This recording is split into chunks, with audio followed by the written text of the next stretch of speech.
chicken. That sucks. Lesbian. I like that in a woman. And every other kind of deviant. I love paying for sex. This moral decay weakens our resistance to the onslaught of the communist masters of deceit. We're a bunch of scumbags. These abnormalities are corrupting the minds and the hearts of our children. Jackass. And yeah, we're back.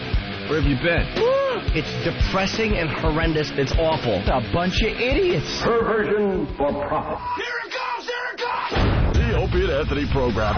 El virus. The Opie and Anthony. God, that irritates me. It's just like somebody took a bath to my brain. We're the only radio show that makes you want to hate us. Opie. I want my coffee. Anthony. I want that fact. Jim Norton. I want Ozzy. We are going to dumb this thing down to the point that we're going to be #1 with Down syndrome children. Hysterical. The Opie and Anthony Show. But enough of this palaver. Let's get the show on the road.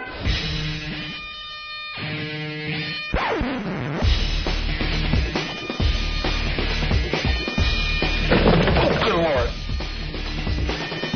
I'm Big Dick Black. I'm Big Dick Black. You can act like a man. What's the matter with you? Well, let me tell you something, my Kraut Mick friend. Okay, terrific.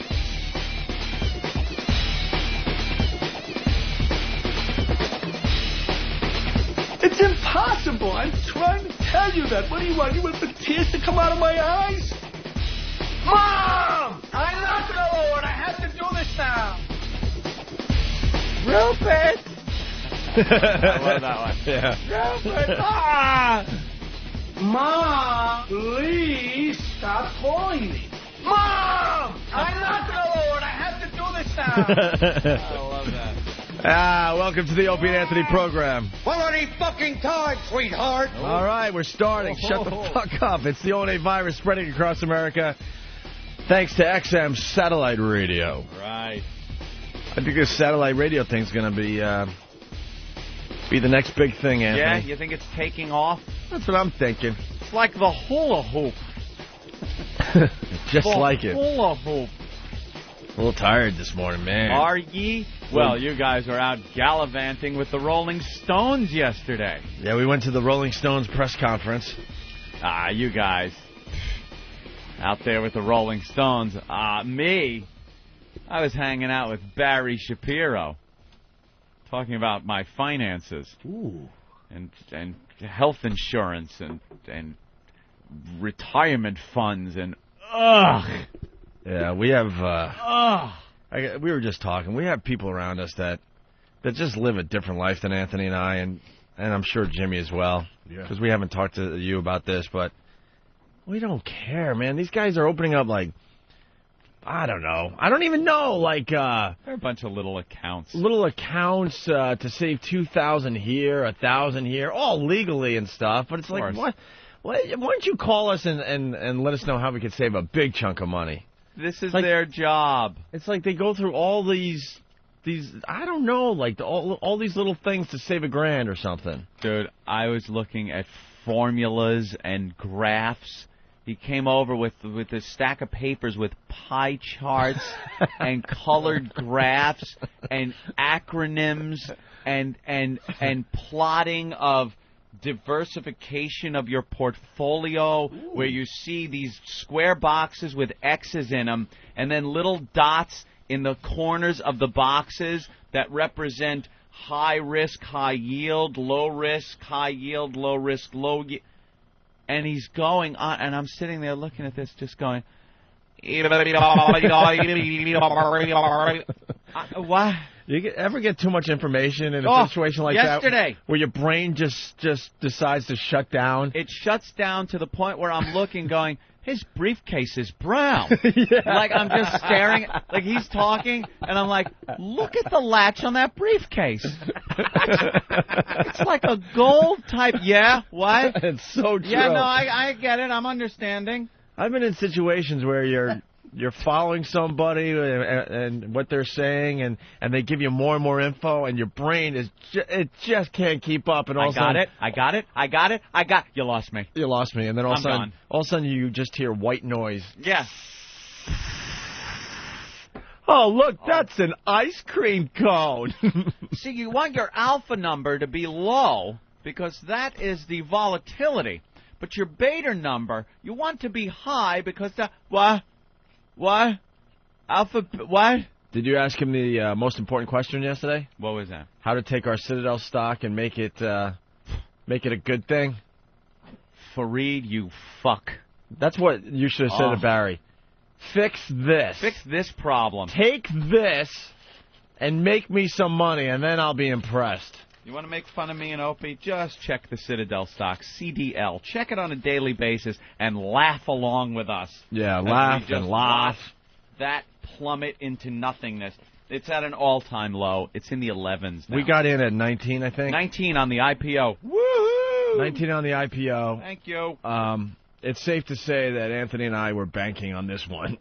I was hoping this would be the one, Opie. Yeah. I was hoping. We got together, Anthony and I, on our cell phones, and we're just going back and forth, going, this is a good thing. How much are you going to throw in? Oh, please. Oh, well, if you're going to throw in that much, I'm going to throw in that much. Well, I'm going to top you then, and I'll put in this much. And what are you going to do with all your money? Oh, please. I'm going to be on a beach somewhere in the Caribbean. It's safe to say we are taking a massive beating from that stock at this time. Ugh. A massive beating. Yeah. So that's what I was doing yesterday. That was my afternoon. Right when I got home, Barry came to the door, and that was it. He really loves his job, too. He certainly does. He just can't get enough of it. He's just talking about insurance, like health insurance. It's a big issue, isn't it, with everyone in the country. He knows everything about it.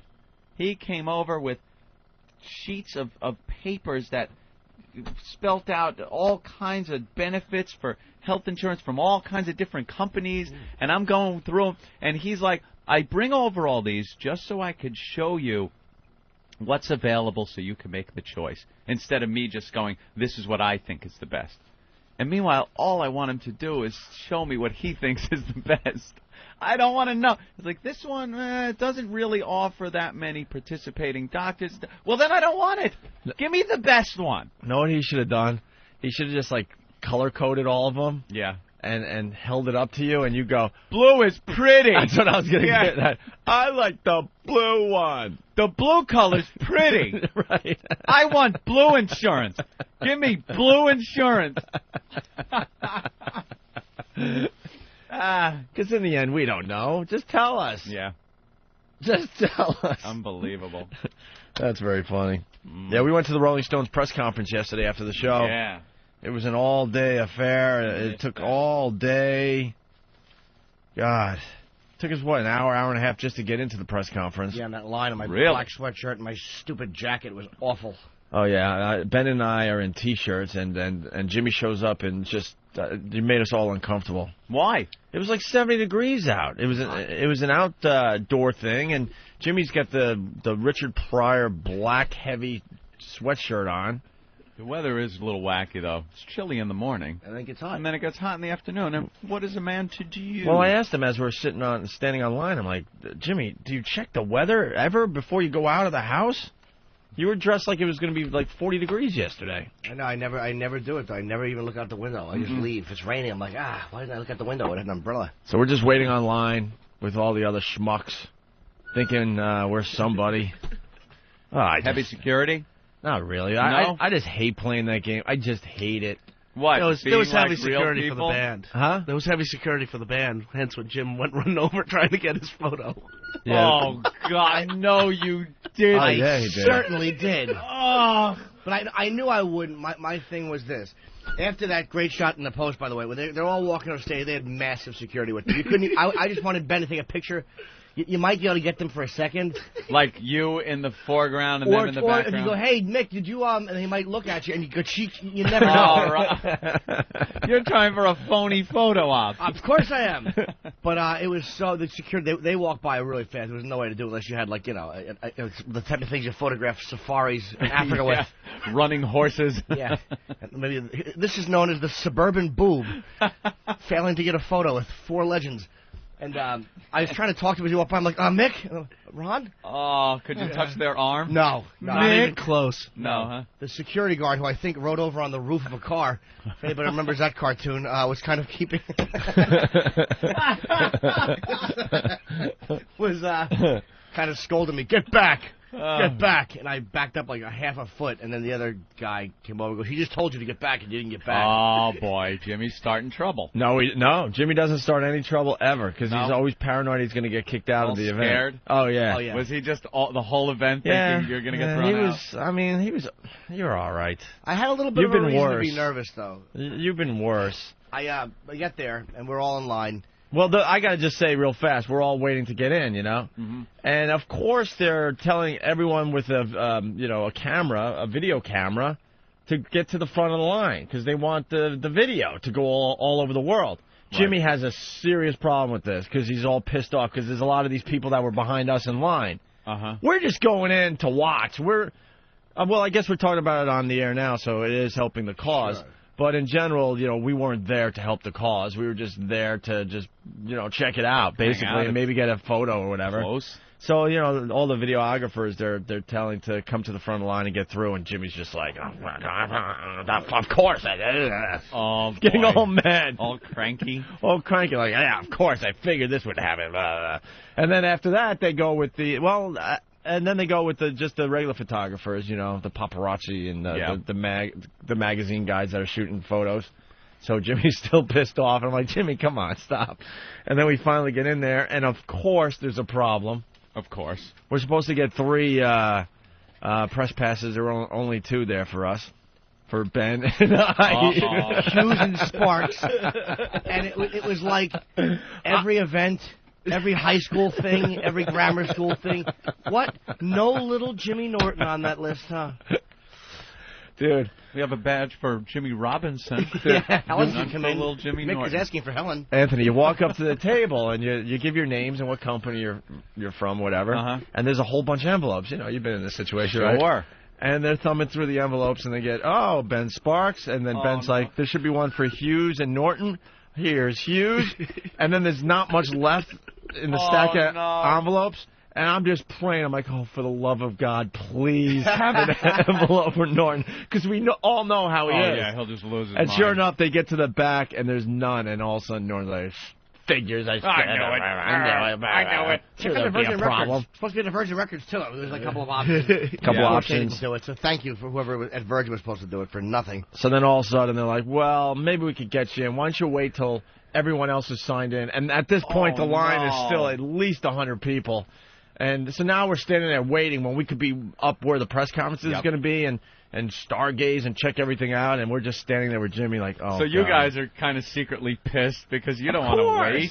Of course. And then at one point I go, we're waiting about 5-10 minutes. And all of a sudden I go, hey, I want to go check this out. I'm going to check it out to see if we can maybe work something out here. Yeah. So I walk through the security guard guy that's checking. I go up there, and I'm hanging, and I'm really debating if I'm even going to go back down to help Jimmy. Well, I look up, and I see you looking over the ledge relaxing. I'm like, well, that doesn't seem like he's really seeing how it's working up there.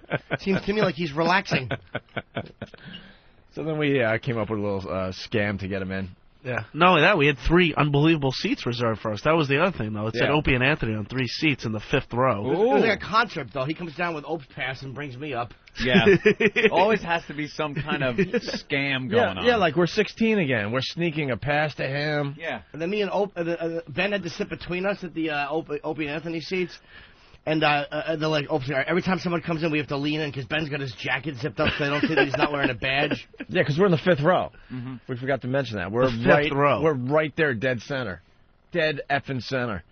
And so we sit down, and Matt Lauer's there, and that was kind of cool to check out. Peter Wolf.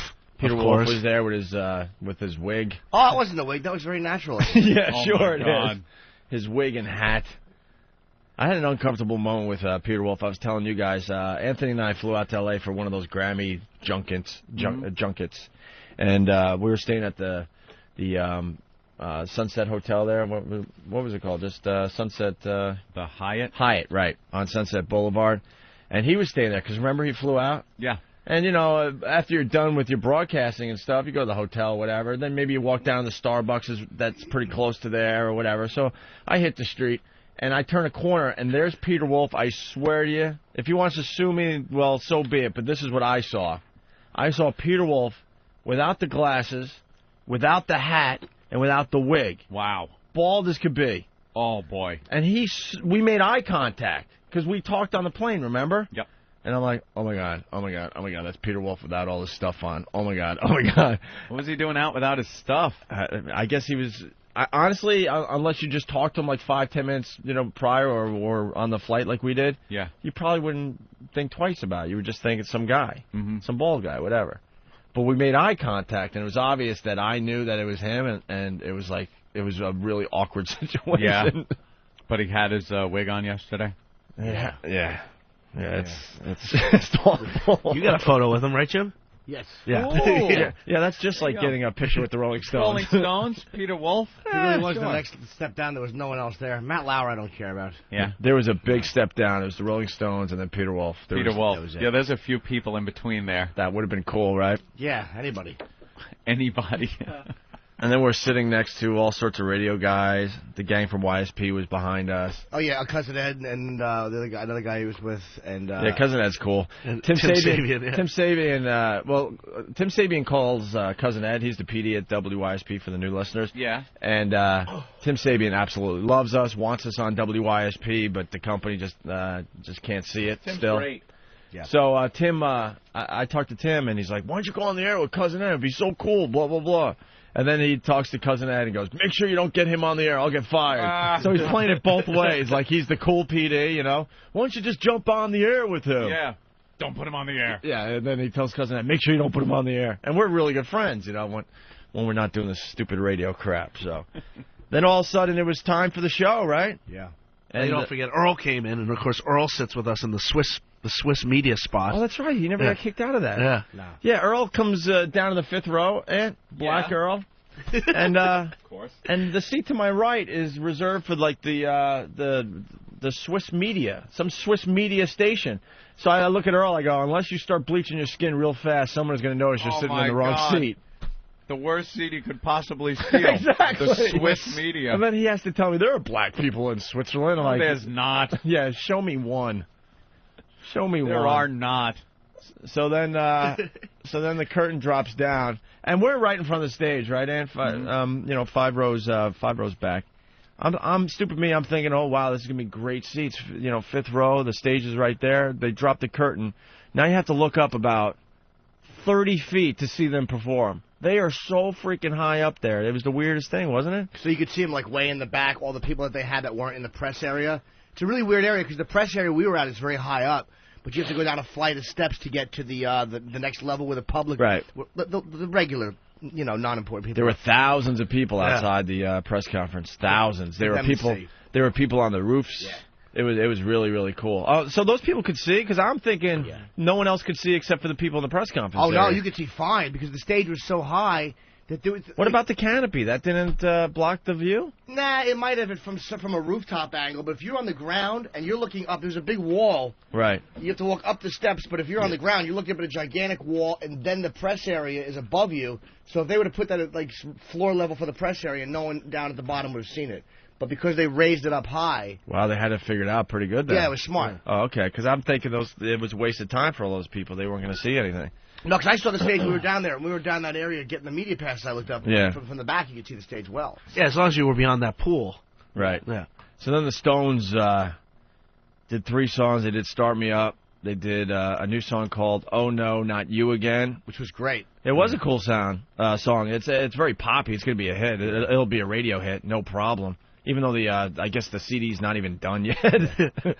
And then they did Brown Sugar. They did 3 songs. Oh, yeah. But the guys, well, Let's take them one at a time. Let's start with Mick Jagger. 62 years old, Anthony. Could still kick anyone's ass in the room. His arm, he was so jacked up, it was scary. His arms were jacked. He kept he wanted to take his shirt off. They're talking about it in the New York media. Wait, give me the post really fast. Is the headline "Wrinkled Rockers Return"? Well, how many times I heard that on the news last night? Oh, really?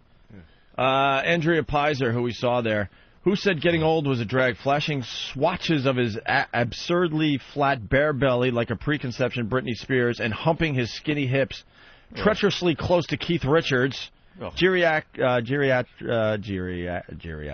rocker Mick Jagger yesterday wowed New York like a porn star 1/4 his age. So he wanted to show his abs because he's just ripped at 62 years old. It reminds me of when Opal lifts his arm. All right. It's like you look down and the shirt lifts up and you're like, look, like the area between the top of the pants and like, it's just like, geez, that's really exactly. So the guy, I mean, he's just in really, really good shape. Then you go to... and his voice, by the way, was phenomenal. And dude, he was running around the stage. It was amazing. Yeah, he sounded great, man. And then Keith Richards, he's just skin and bones. Not a hint of muscle tone with a beer belly. I've never seen this in my life. He has he does have the body of E.T. Yeah, he's a mess. He looks like an alien. His legs are so thin. His arms are so thin. See the bones through the skin. No joke. Wow. And then he has this beer belly happening.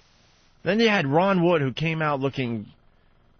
But to go back to Keith, though, his guitar playing was right on. He was ripping it perfectly. Yeah, he did. Well, I mean, Jesus. Yeah. I mean, he could do Brown Sugar in a coma at this point. Right. Well, he has. And then you had Ron Wood, who had... That had to be a wig, right? Or something. Yeah, Peter Wolf was out of sight when Ron Wood was on stage. So I think that one of them forgot their thing. Ron Wood had a... Trading wigs. Yeah. He had a wig on, then kind of a... lime yellow top on with a scarf attached to it, looking with morgue makeup. Anyone else notice how creepy his makeup was? I noticed. He had some kind of weird pancake makeup that made his face even yellowish. Wow. Or maybe that was his top there. And then Charlie Watts. What can you say? I don't even think he's going to make the first night of the tour. He doesn't dye his hair, though. You got to respect that. A lot of people were looking at him like, how is this tour all over the world with the Rolling Stones? Because he's the old, at 64, 65, something like that. Oh, Mick's hair is probably just that gray, too. You know? Yeah, but it's got real, a big though. head of... Yeah, no. Gray. Yeah. They dye their hair and stuff. So they kicked ass, and then they came out for some questions. And it's so rigged who they give the I know they have to. And Jimmy getting all pissed off. Yeah, it's like, because no surprise, a question from USA Today, New York Times, Rolling Stone Magazine, MTV News, and of course it has to be little Jimmy Norton. And BBC, but I wanted to ask a question. I had a question I wanted to ask. You know what, dude? We messed up. Why? Because they had people going around as you raised your hand, and they're trying to see, where you're from. Where you're from. We should, CNN, something, I don't know. Something that might have worked. Because Jimmy got really close to asking the famous, question that he does. I just wanted to ask about the energy of the show. It was amazing to see these guys have the energy, and I wanted to say, energy, you guys have such energy. Do you attribute that a lot of the times because of, we have something like today, and then you just got to come up there and do this? What the fuck are you saying? Well, there was one Mexican guy. Keith Richards was really funny. Oh, we got all that. That yeah. was really funny. Yeah, we could start playing some of these clips. They're really short from the press conference yesterday that we went to. I think Mick looked at me once, though. Ooh. While I was waving. Listening to the newscasters last night, too, talking about this. They all, come back from the clips, and they're kind of rocking and tapping their pens and going, yeah, this sure does rock, yeah. Trying to remember what it was like. Oh, yeah, I'm going to go to one of those shows. I'm going to go see that, the Rolling Stones. No, we're rocking. We're rocking. I got to tell you, if yesterday was any indication, they could easily still do it. Easily. Well, the fans were great, but of course the area we were in was all press. And the fucking industry, no performer wants the industry there because you're a bunch of deadweights. We just sit there. Yeah. tapping your fucking too hip to be their legs. Right. You know, as the Rolling Stones are performing, and the whole front 8 rows and 50 wide Just dead. is enjoying it, but nobody wants to show any emotion. We Uh-huh. didn't stand up because there was cameras behind us. You couldn't because they were filming. But it was just so annoying. Matt Lauer's there with his fucking suit jacket and his jeans. That's a nice look in 1986 in fucking South Beach, you idiot. Yeah, he was tapping his feet. he was tapping his foot. Yuck. Oh. I'm sure he'll have something very interesting to say on the Today Show this morning. Foot tap. It was nice to see him just be a civilian. All right, He here's couldn't some get near the Stones. here's some Spanish guy asking a question to the Rolling Stones. Listen to this. Right. Hi guys, Alberto Armendariz from Reforma from Mexico and La Nación from Argentina. Hi. You're buenos días. You're once again going to Latin America. I was wondering what it adds, what it gives to you as a band. What's the inspiration that you find there, and also what's the name of the new album? Whatever you said, yeah. We don't know the name of it.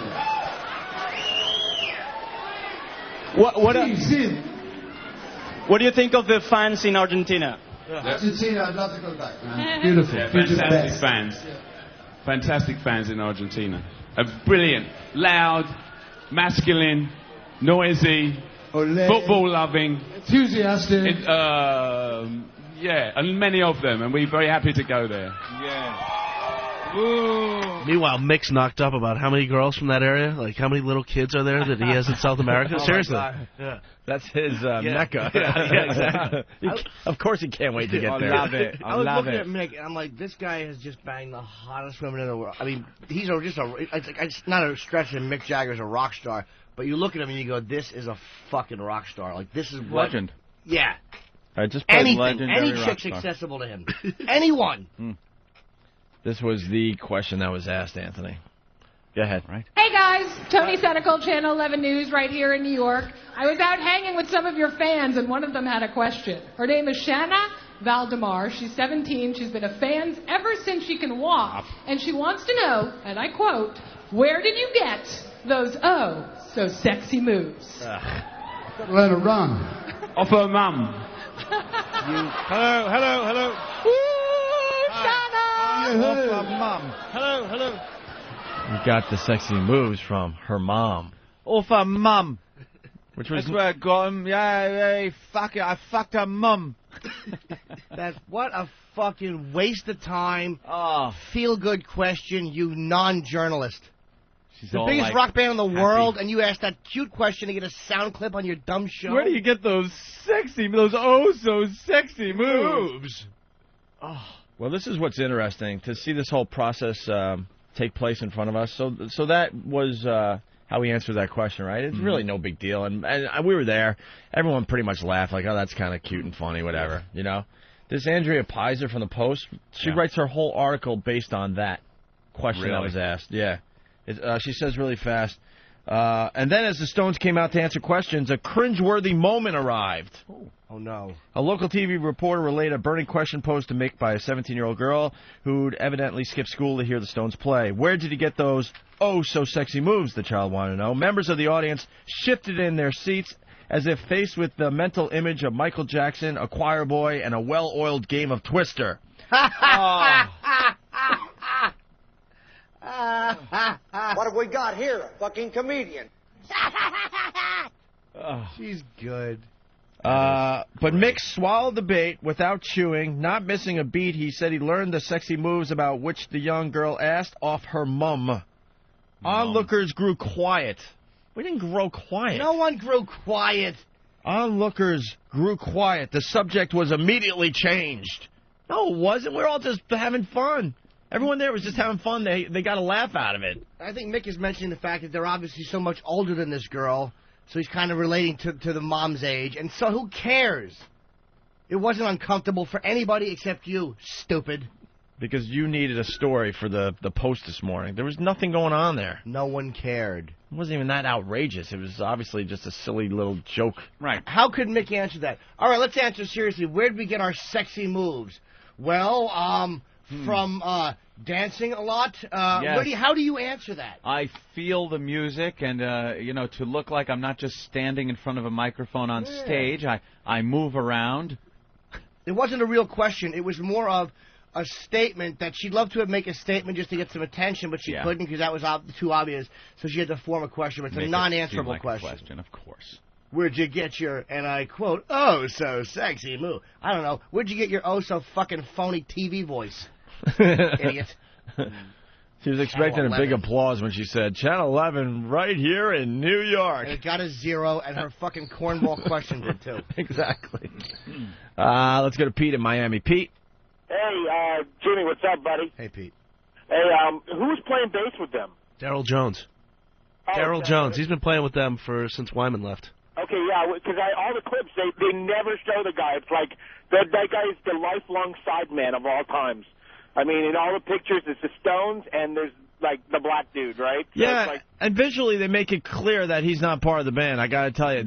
Because all the other guys were dressed like, quote, rock stars in their rock star uniforms, what have you.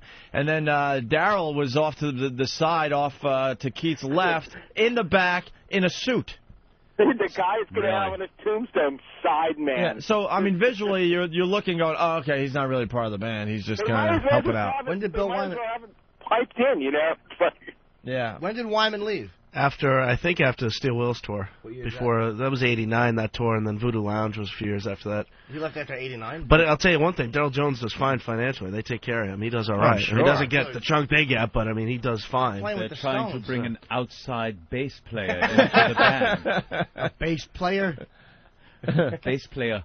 Cook. All right. Any of these clips, any of these other clips worth playing, Ben? I don't remember. We had the Canadian question, the cash, final tour, tax reasons. Oh, the tax reasons, idiot. That guy. I guess. That's BBC more. Yeah. Typical Brit. Listen to dry and dull. Yeah, listen to this winner. Hello. 2 more questions, Steve Evans from the BBC. You're quoted as leaving Britain for tax reasons. Where are you, Mr. Over here. Tax reason question? This sounds a really boring question you're going to come out with now. Only an Englishman could come up with one of these questions. I'm a Welshman, actually. Yeah. You're quoted as leaving England for tax reasons because you didn't want to pay the tax, and rehearsing in Canada for tax reasons. We love Canada. We would never rehearse there for tax reasons. How much is money driving you, and how much is music driving you? Legitimate question. I'll give it to It's him. not a very popular question. We're going to pass on that silly question. You can have the money, pal. Better than the oh-so-sexy move question. Yeah, hear the rest of the media, though. Oh, God, no. I didn't like it either, because I thought it was because, like, the Stones have money, man. I mean, these are the Stones. I mean, he was just trying to be a real journalist. You always want more money, though. Yeah. If you got money, like, there's always the quest for more. A lot of people. It's a dick question, though, and he was doing it to be a dick. It is a dick question, but and it's a rise legitimate above it. question. Maybe, but he was trying to be the guy who didn't get caught up in the rock star moment. Stuffy English twat. Yeah, That's what he is. You're a twat. The problem was, though, I mean, there were the questions for, what did they answer, maybe 15 questions? There wasn't anything, there was maybe one question about the set list, what songs they're going to play, or about they're going to have seats inside the stage. No one ever knows what to ask at these things. Jim does. Yes. Yeah, well, that would have been a treat. We came so close, man. Believe me, I was so ready to get up there and you guys, the energy, and then finish whatever it was up with, and then just boom. Would love to have had that dead silence. What the fuck? All right, let's get Black Earl on the air. Earl, what's up? Brothers, what's happening? Hey. Brothers, my brother. You nailed it right on the head. This is my second press conference, and the questions just seem to get stupider and stupider as the years go on. I'm more and more stupid. Stupider. It's early. I'm sorry. But Jim was absolutely hilarious. Every time they would ask one of these really dumb questions, he would rip out this really loud, obnoxious laugh. Hello?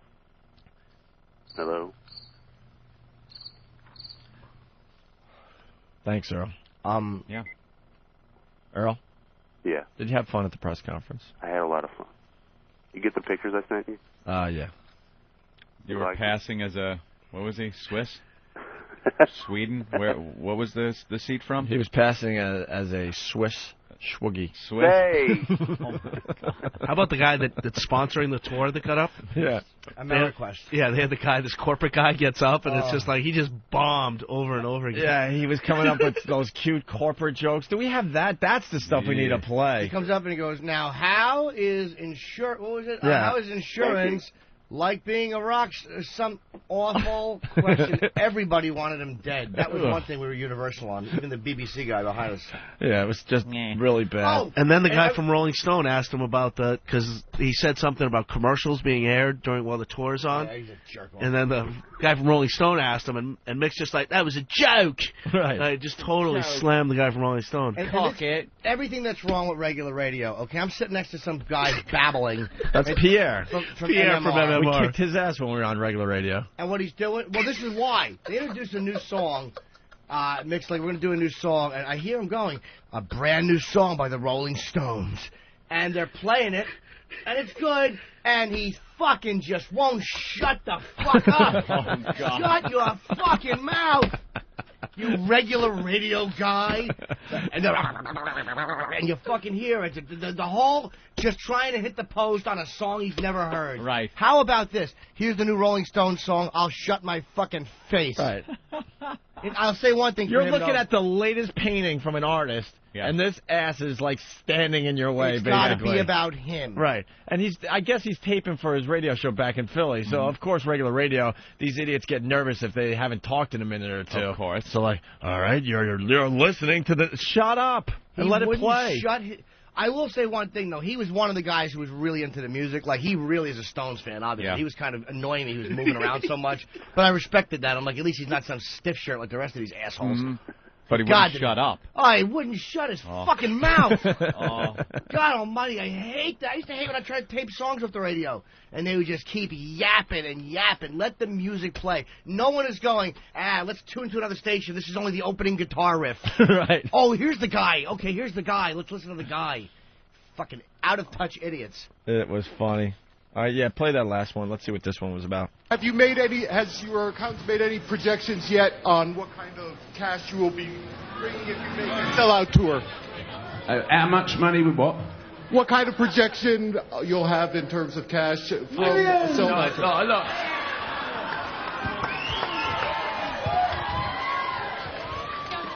Keith just chimes in with those in millions. Keith just says like this. He just comes from way out of left field. He's got Tourette's. Oh, I'll play the final tour thing because Charlie Watts jumps in and basically said, yes, this is the final tour because he just can't take it anymore. Oh, he's just going through cancer and, you know. Cancer? Yeah. Yeah, he's had a rough time of it. I think throat cancer. Earl, where does he have cancer? Throat cancer. Yeah. From smoking, or you don't know? Don't know. Wow. All right, here's another Who Cares clip. Cornelia Kretschmar from GMTV in Britain. Each time you do a tour these days, over here, each time you do a tour these days, people say it's your last one. Is this your last one? Well, yes. Charlie might say, but we don't really plan tours and say this is the last tour. We certainly don't announce the tour as the last tour. I think that's a trap to sort of try and get other people to buy your tickets and say, well, I'll never see them again. We never said this is going to be our last tour. We never think about it. We take each tour as it comes.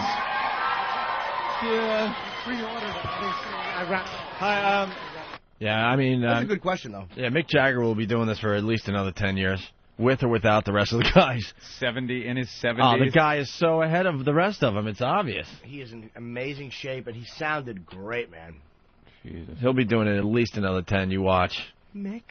These guys will die off around him, and he'll just continue. Somehow, some way. Yeah. Oh, it was obvious. Just surround himself with other musicians and keep going. Yeah. Trudging on. All right. Well, I bet you those tickets, though, man. Benson, they're playing the Beacon Theater as well. I bet you those tickets are going to go for $50, $60. It's going to be hard to get. At least. Earl, anything else to add? If they're a dime. Actually, could I plug a show? Oh. What are you plugging? Earl, what is it first? Well, Saturday, May 14th at Symphony Space, the Black Rock Coalition will be appearing, doing a tribute to Ray Charles. How timely.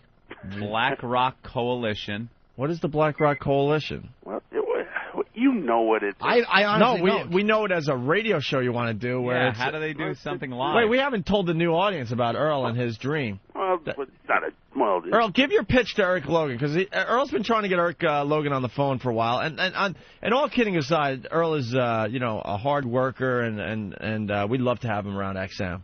But Eric's not really returning your calls yet, is he now? No. All right, and what's your idea?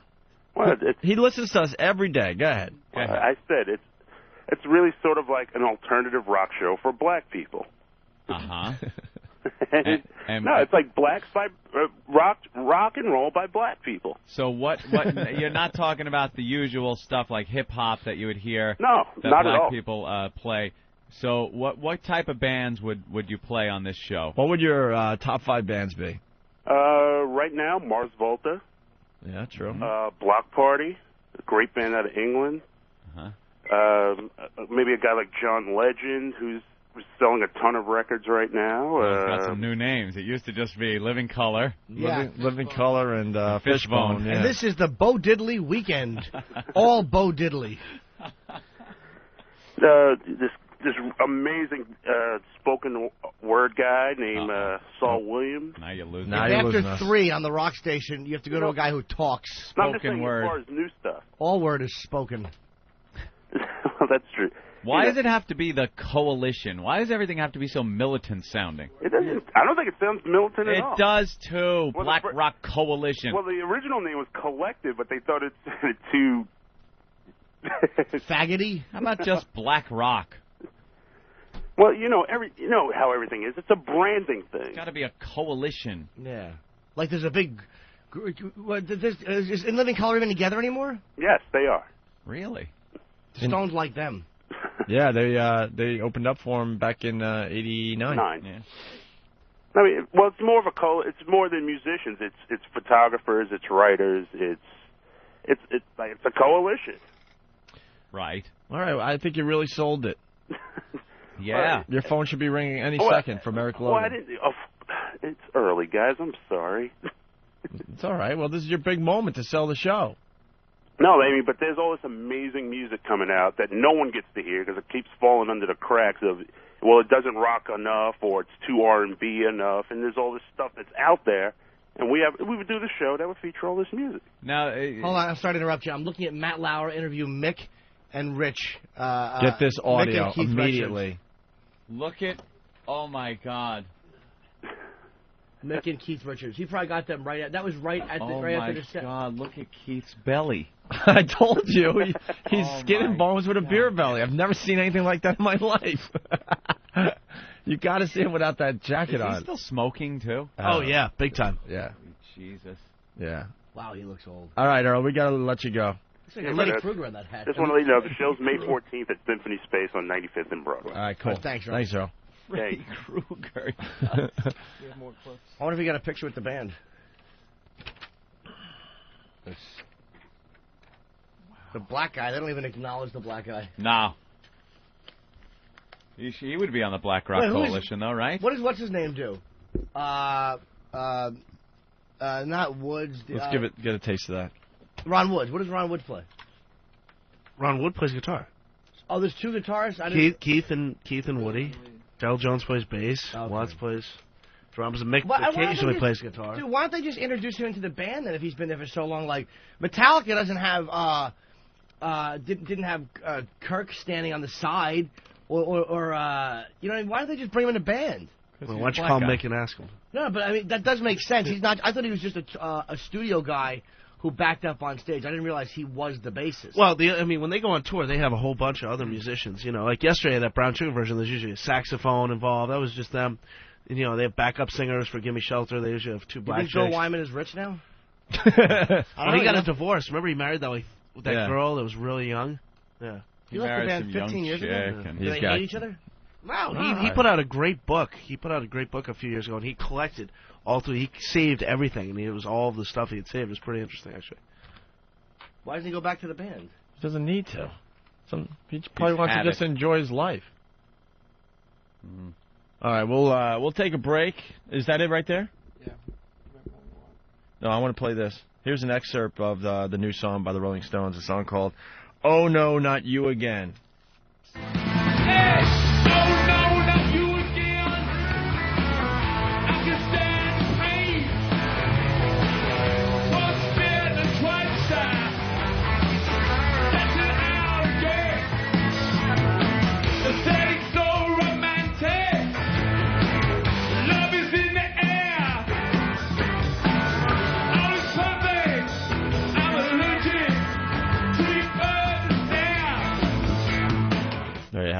That's all they'll give us. Obviously, that'll be a radio hit. Of course. All right, we'll continue. It's the O&A Show. It is a natural impulse to grab and squeeze the breasts. No shit. It's real soft. Almost like pudding. Yes. A hard piece of ass. Quite a handful. Yeah. The nipples are so sensitive that a mere tweak between finger and thumb will give a perfectly good result. The Opie and Anthony Show. In case you didn't know.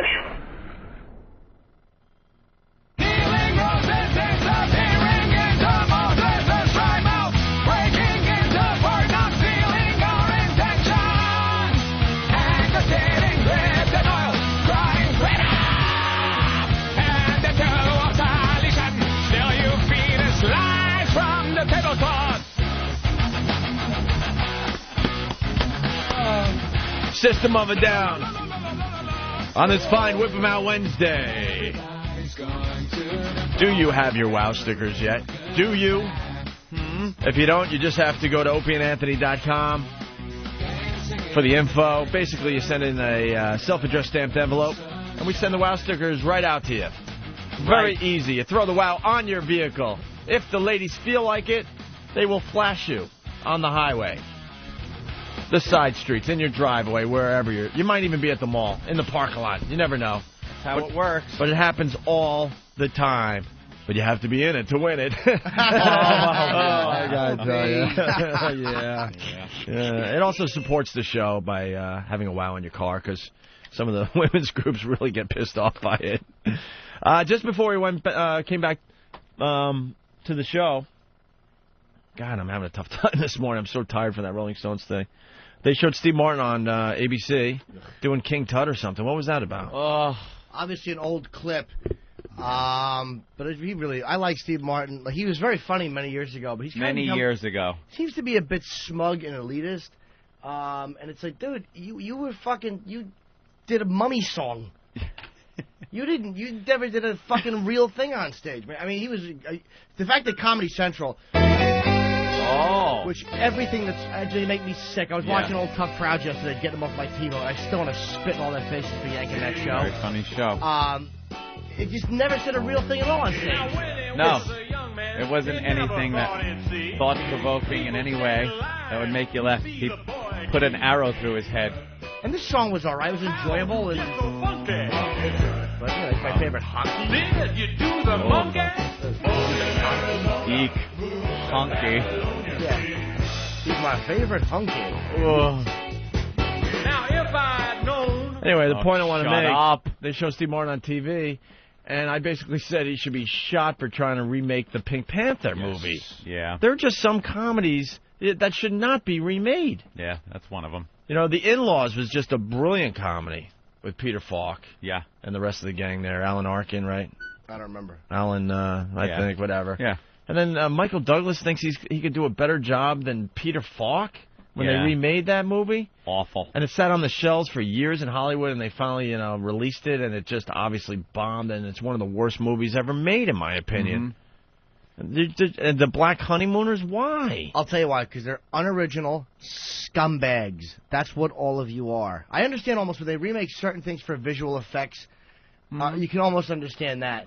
But most of them are just such crushing, to quote Colin, crushing bores. Yeah, you want to see some movies remade because they could use the technology of the day to make it look better or something. Star Wars, perfect example. Yeah, Star Wars, the look of the new Star Wars is amazing. You look at it now, you look at the original first Star Wars movie that came out, and it's so cheesy as far as the effects go. I would like him to remake the original. He probably will. Give him a couple of years of sitting around with no Star Wars project, and he'll be like, I could take the first one. Instead of adding in some CGI and stuff, let me just scrap it. I'll make an entirely new one. That maybe the storyline's a little different, so it ties in with the newer ones that he made a little better, and there's no loose ends and things like that. It would be so dark. Sure. It wouldn't be all cute. Oh, wouldn't it be great to see Luke's aunt and uncle getting hacked up, thrown on the fire by the stormtroopers? Yeah, they just show the aftermath in the original. Uncle Owen! Yeah, that's Uncle Ah! Yeah. Show them all bloody. But they're doing this in Hollywood. It's why? Why would you remake the original Pink Panther? The original Pink Panther still holds up. It's hilarious. It's hilarious, and he's gonna stink. He's gonna put some unfunny French accent on.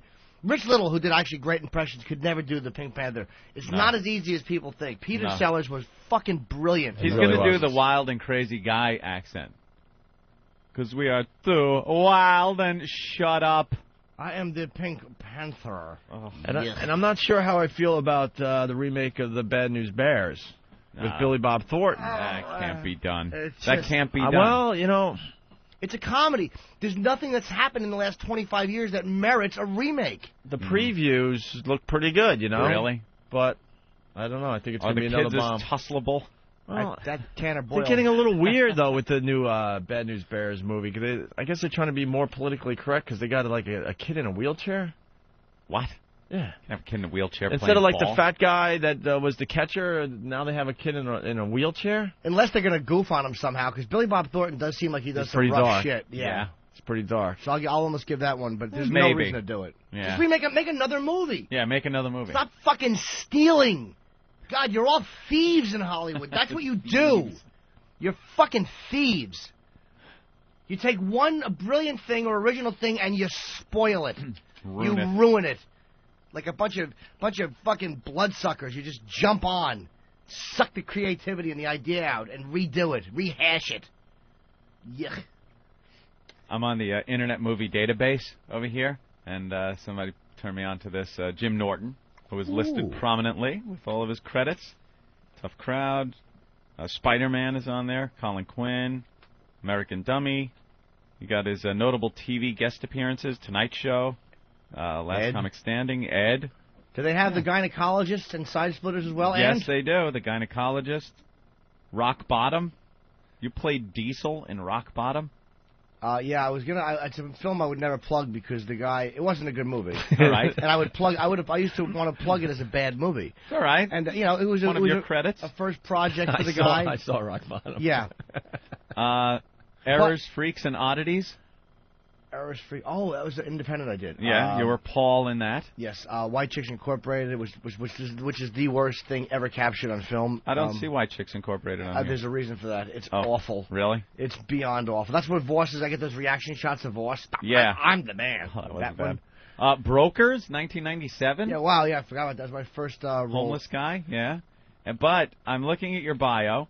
Has your birthday, New Brunswick, New Jersey. USA. I was not born there. I was born in Bayonne. No? But then it has Details of Death, 7th May 2005, New York, New York, AIDS-related. Someone sent me that. I got a really good laugh at that. This is the website that you pretty much get all of your movie and star info from. And you assume it's correct. When you look, you punch up someone like Tom Cruise, you'll get his birthday, where he was born, a lot of trivia on him.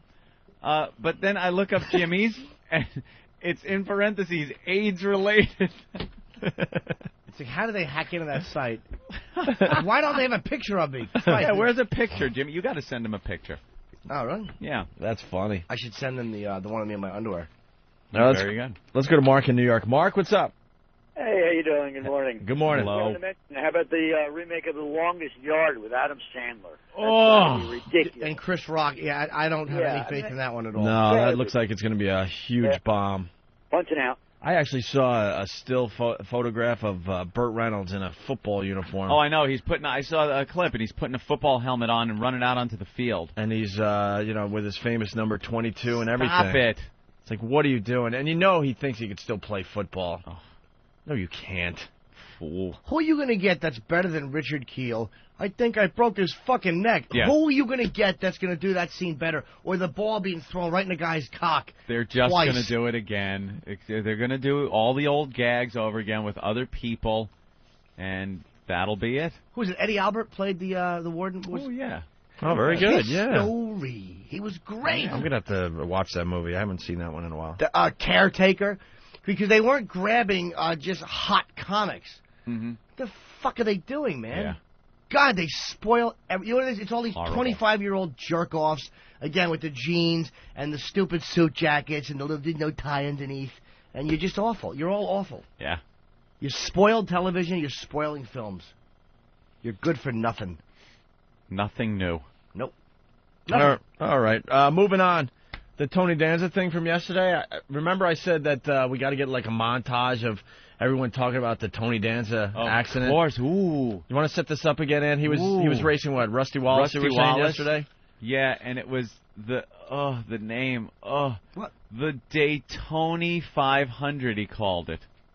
Get it? See, it's the Daytona 500. Norton's disgusted face. How do you... He turns around all and angry. they cancel Tough Crowd. Yeah. This is what America wants to watch. How do you, as a fucking man, as an ex-boxer, how do you go, look, you know what? That's too faggoty. We're not saying that. It's not funny. Mm-hmm. It's not cute. No. It's not interesting.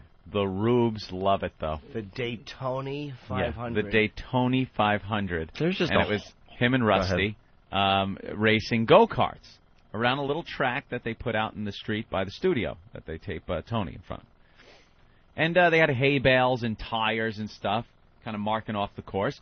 And Tony, I guess, was in the lead into this turn, and Rusty kind of did what Rusty does when he's racing NASCAR. He called trading a little paint. And he tapped him a little. And what he did was perform one of those pit maneuvers that the cops do to try to make a car spin out. And Tony spun, hit one of the hay bales when he was sideways, and flew upside down, just tipped over. Looked like he cracked his head wide open. But I don't know how that guy walks away uninjured.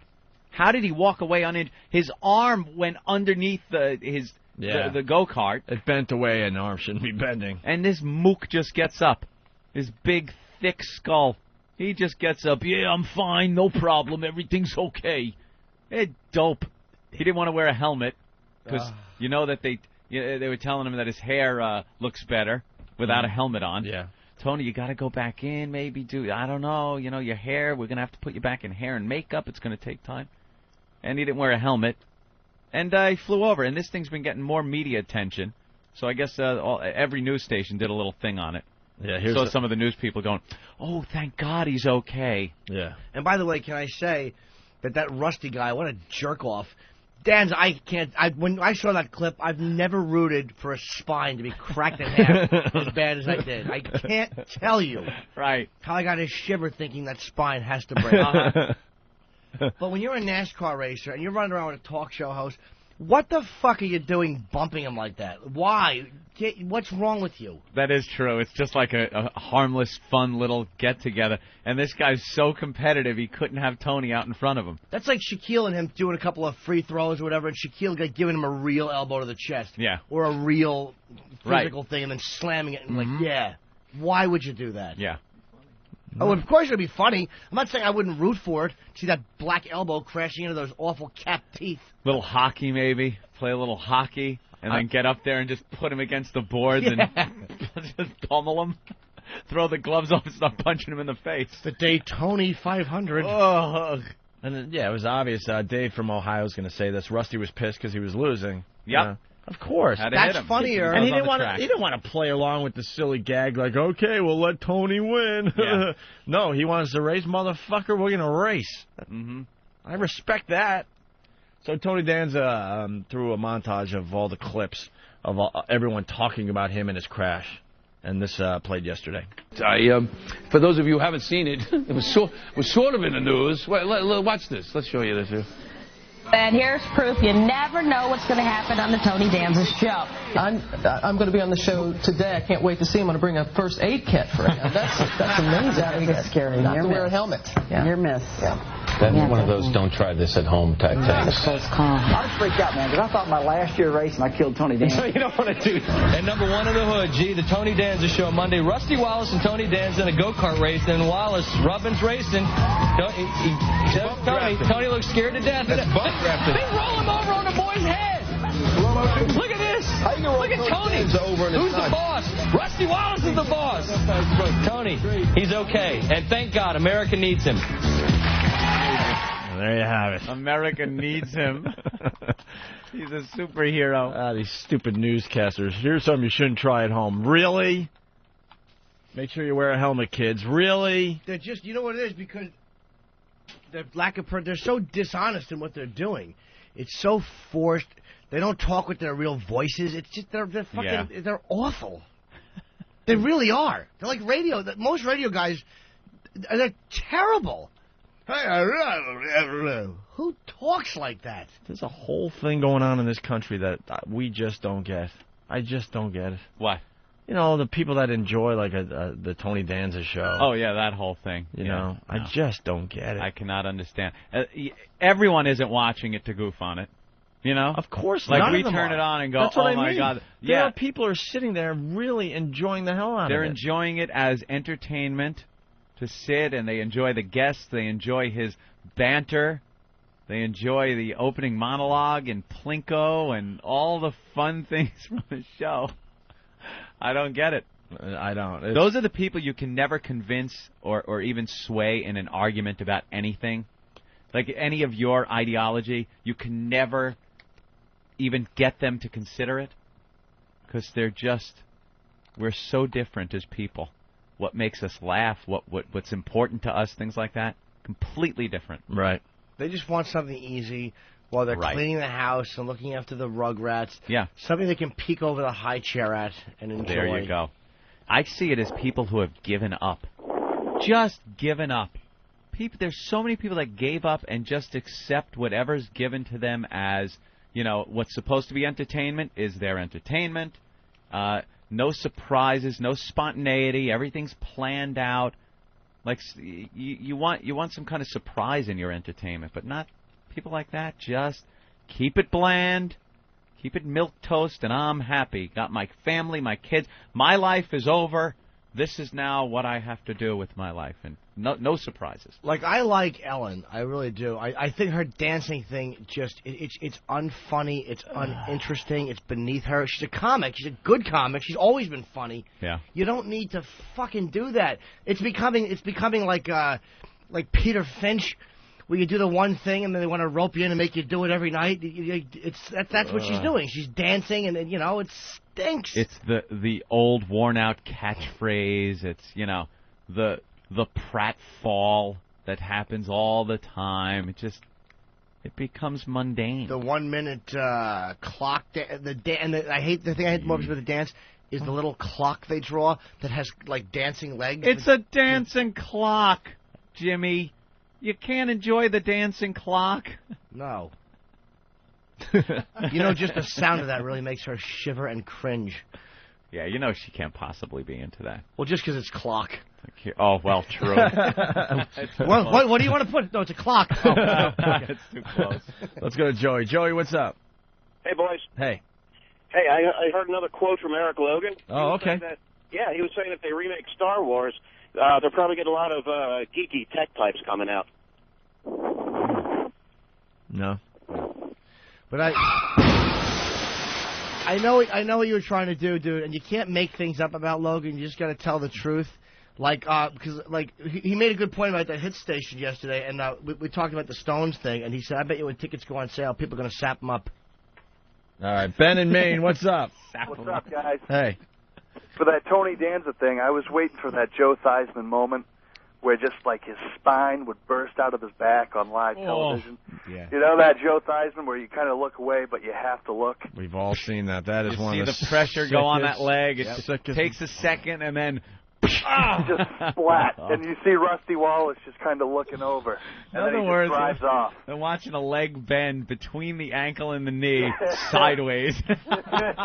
No, even worse. Even worse, the knee bending backwards. Sometimes you see that. But yeah, go ahead, Ben.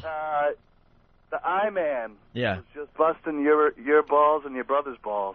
Oh, really? He said he emailed. He's going, you know, he has his hat pulled down and he's chewing that gum. And he's leaned up over the microphone, and he said, "Where's my Opie and Anthony T-shirt?" He said he emailed your brother. Did he really? He said Bernie did it like 3 weeks ago. And he got his T-shirt yet? He said your brother's probably in prison. His brother's probably in prison. For all I know. And you could tell they had to go to break, but you know when he starts getting worked up and everyone's a scum-sucking weasel? Yeah. He was ready.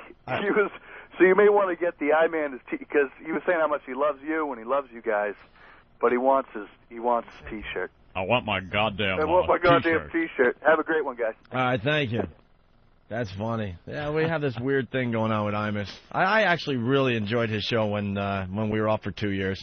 I watched him every morning while I was drinking coffee and reading the newspapers. Man. Yeah, that is brilliant. Blow themselves up. That is brilliant. What happens if they're right, though? Then you'll have a mass suicide right on this show. Oh, there's Forget our, about Sid. There's our old pal Sid. Poor Sid. What a mess he is.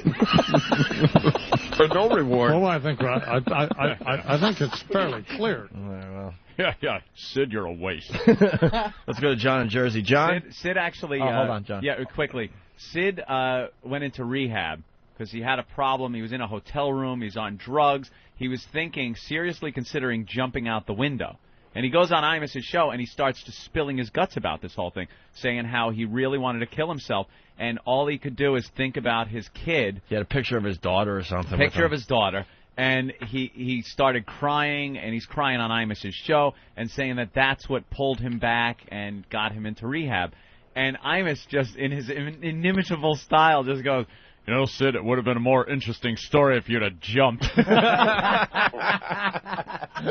a scumbag. That's why we I love it. him. But the beauty is, when you got a guy like Sid on your show, a mess, you got to go with it. You have to. What are you going to do? Let's give our thoughts and prayers to Sid. No. Sports guys are never interesting. I'm sorry, guys, but very rarely are sportscasters interesting. How do you not go with that guy? He's phenomenal. You have to. And Bernie's hilarious. You just got to goof on him. The stories I used to hear about Sid in the bars in Brooklyn, holy shit. I used to go to this one bar, and the bartender is just telling me how Sid would come in when his wife was away and just ask for money to gamble with. So he had a big gambling problem. So this guy was like, I wound up giving Sid like 20 G's, like $20,000.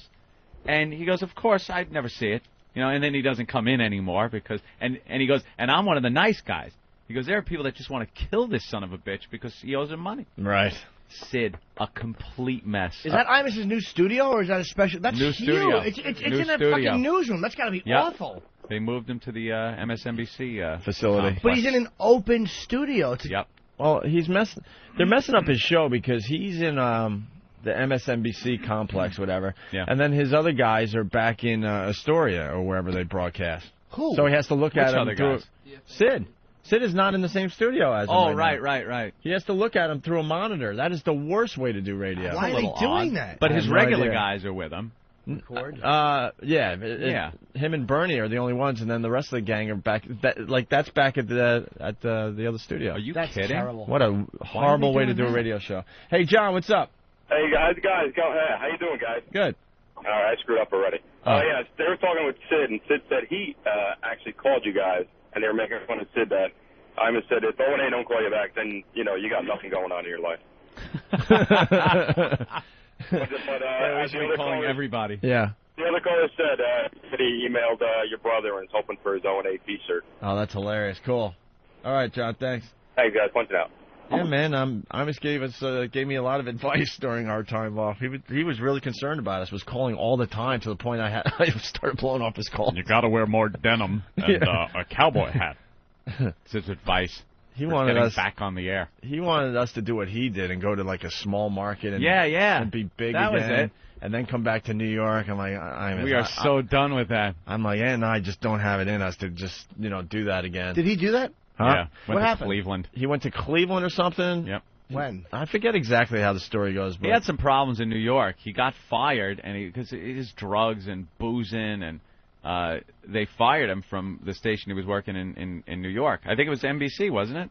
I don't know. Yeah, I don't remember the call letters. It might have been another station. Might have been before NBC. Yeah, I think there was another station. It was really long ago, like in the 70s or something. So he got another job in Cleveland and built his reputation back up, I guess, until he got an offer to come back to New York. Right. He's like, yeah, that's what I did. Why don't you guys, find a market and go there? No. And it was funny. He was telling me, because this is an old radio thing, he's like, then I started getting the calls from, New York radio. And they're like, we want to hear a show. So he would give like a greatest hits tape. Yeah. And make believe. I used to do that too. And make believe it's one show. It's one day. Yeah. You have this phenomenal. Every second is great. And that's how he got back in New York. He said he got together a greatest hits tape. So it was NBC? Left NBC. Then went to Cleveland, and then back to NBC. He always said the Amish in the morning program. That's where I got that from. It's just Program. It's what it sounds like he's saying. Right. WNBC. He's a funny dude, man. He Cleveland. always made me laugh. I would never yeah. listen to Howard in the morning. I would always listen to Imus because my father listened to him, and he made me laugh. He's a funny bastard, man. Yeah, at work I had the AM radio and listened to Imus when it was on AM. WNBC. Hideous. I love when he says hideous. Just always, it's just such a natural piece of disdain coming out. It's so miserable. It's not forced, but it's such a natural speech way. All right, let's go to Donald. Donald. Yes, sir. What do you got, Donald? I got the Imus audio from just a few moments ago. Wow, okay. Oh, talking about us. It'll Good. be about a 10-second walk up to the actual part where he starts talking about you guys. Thanks, baby doll. All right, Here let's. we go. This is WFA. Where's my Opie and Anthony T-shirt, by the way? Looking for it. Trying to get it for you. Working on it. Here's the problem. It's all Opie's brother. You know, and who knows what's going on there. Opie's brothers designed these T-shirts. Yeah. And so you have to email Opie's brother. He's probably in prison. You get a dime bag with your shirt if you... Exactly. Like, some code word in there. But I have a feeling that they haven't even made the T-shirts yet. So Rob orders the T-shirts, and then you're supposed to be able to... it's a picture of me and Opie at some... it does look like... that's like a... Oh, my God. Father, it's a gay pride parade. It is. Holy smokes. What? That is very, very homosexual inspired. What are you talking about? Well, look at you. Well, look at you and Opie. Yeah. Oh, my God. I look pretty good. What's the matter with Opie? I love Opie. Well, the fact that he's standing next to an old queen, that's what he loves. That looks like he's on the steps of the courthouse in Boston.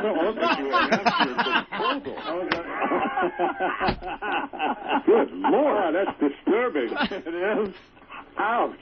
I love Opie. Anyway, I want my Opie and Anthony T-shirt. I'm tired of this.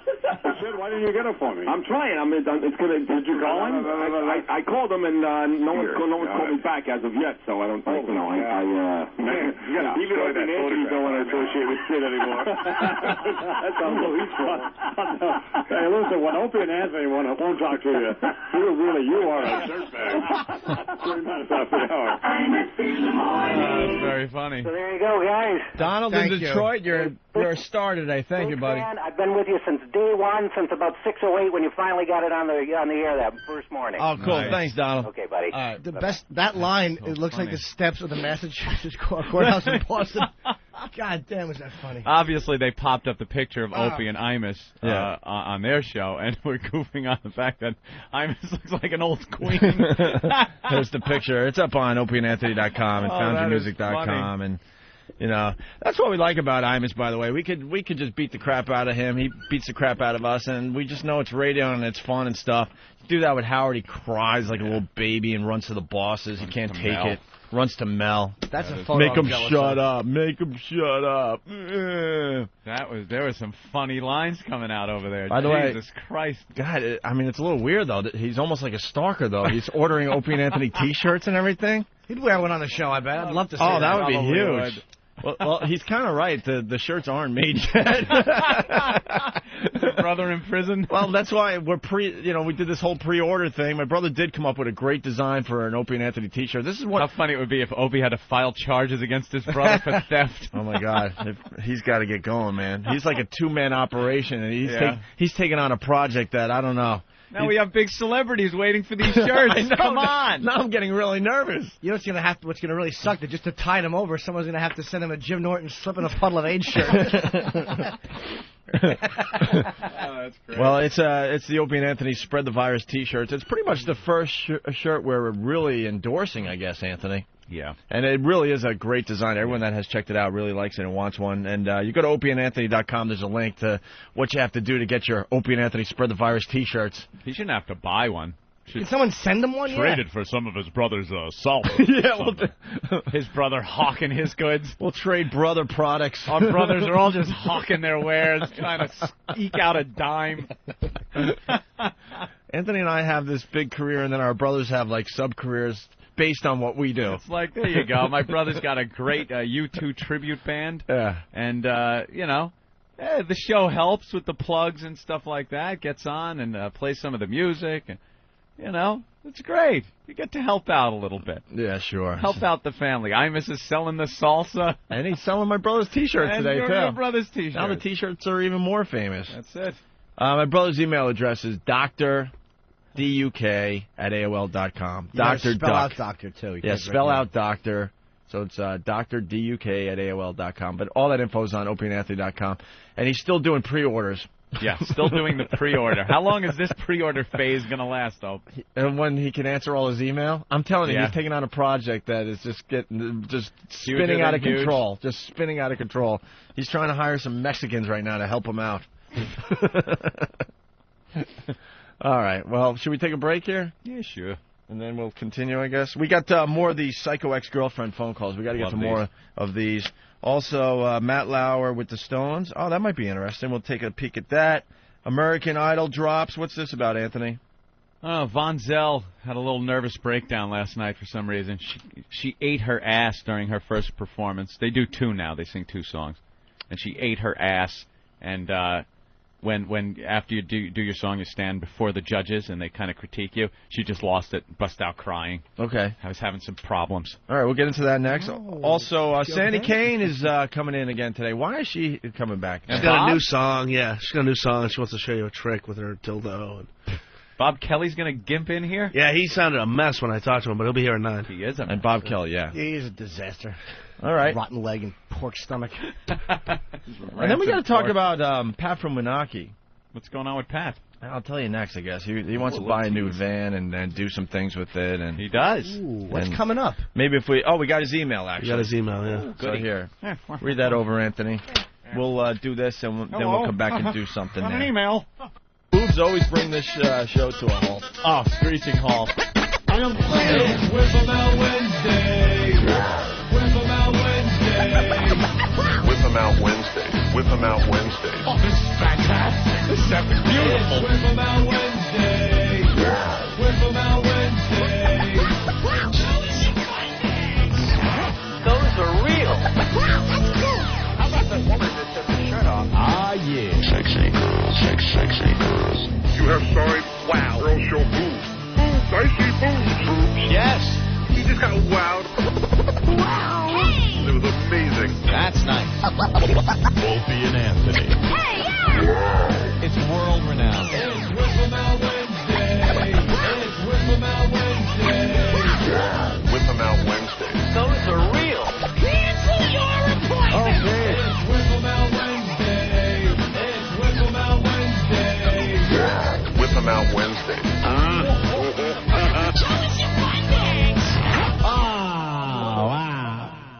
Opie and Anthony, XM202.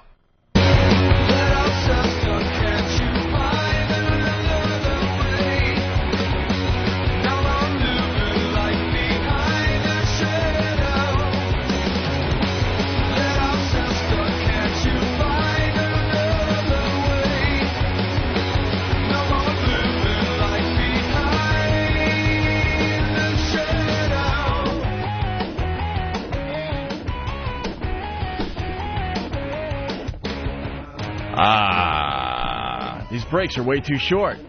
Very quick breaks today. Yeah. No long ones? I think we're doing more radio than anyone else out there, Anthony. There you go. There's a selling point. Make a promo, Steve. Who cares about quality? We're giving you quantity. Lots and lots of quantity. We give you a lot of radio. No one else is doing a show this long. If you do it actual speaking time on the air, go ahead, time somebody. And then time this show. We're giving you more. We're like the box of laundry detergent.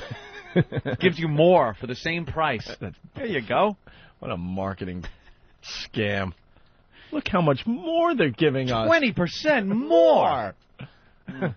More what?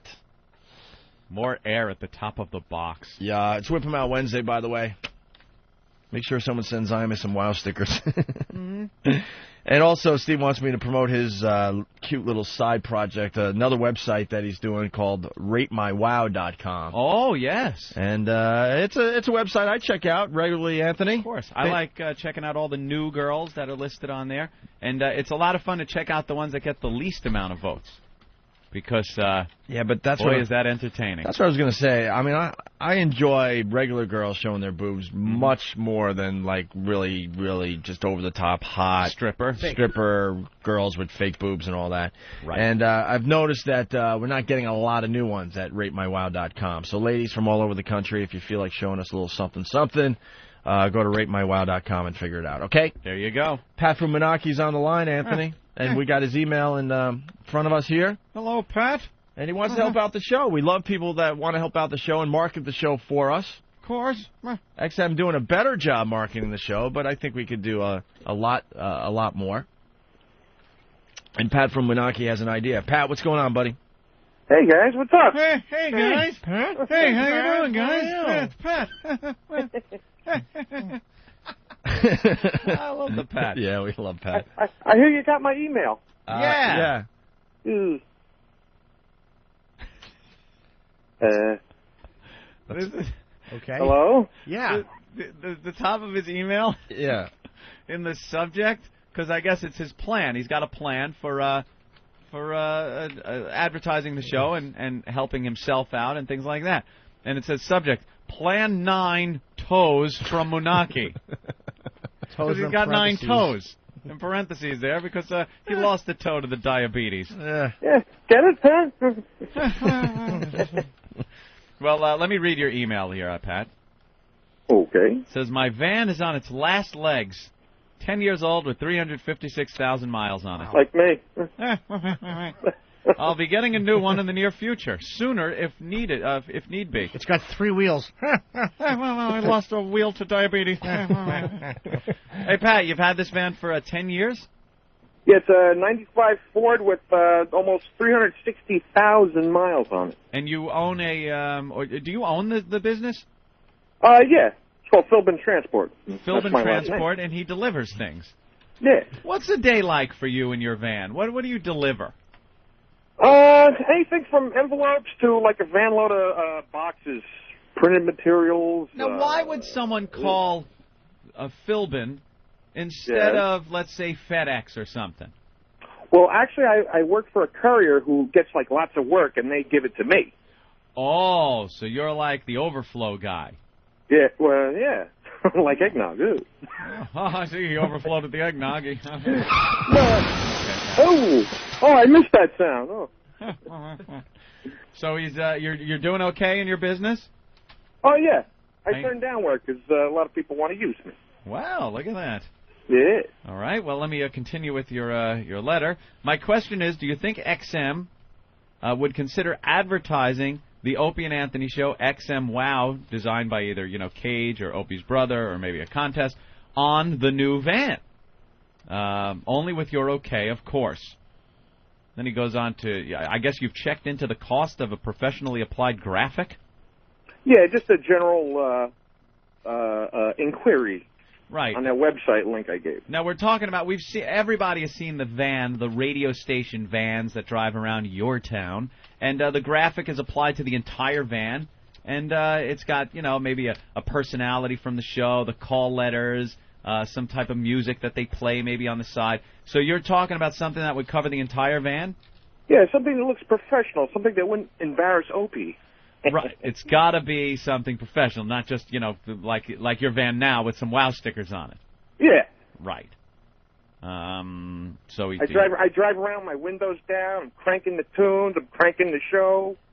Yeah. I get looks like, hey, get a load of fatso over there. Yeah, he is a super fan. He's got stickers all over his van.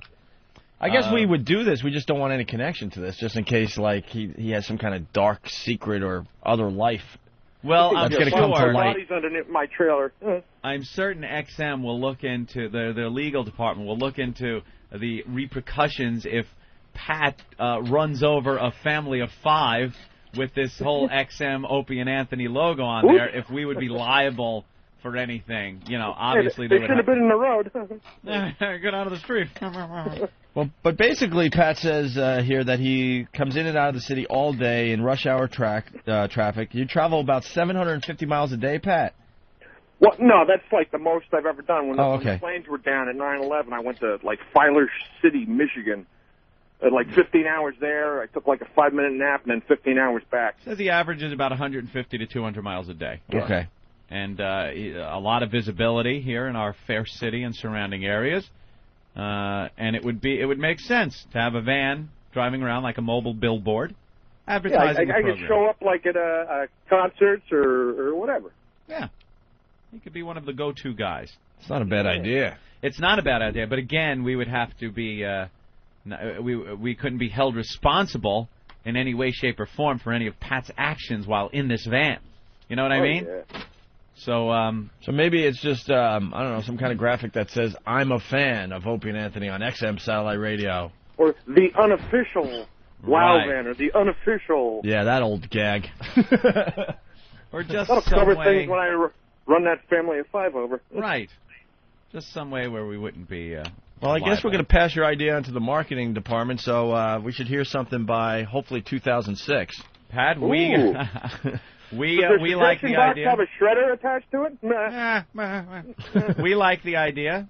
You have our approval, but now we have to go through XM Corporate. Ooh, uh-oh. Which is... I feel like Big Kev right now. Yeah, good luck to you on that one. But, yeah, it's free advertising for the show. I say we figure something out for Pat. How are things going in the love life there, Pat? Let me think. About the same. Nothing? Yeah, nothing. Yeah, you never got back in touch with that girl from the Hard Rock?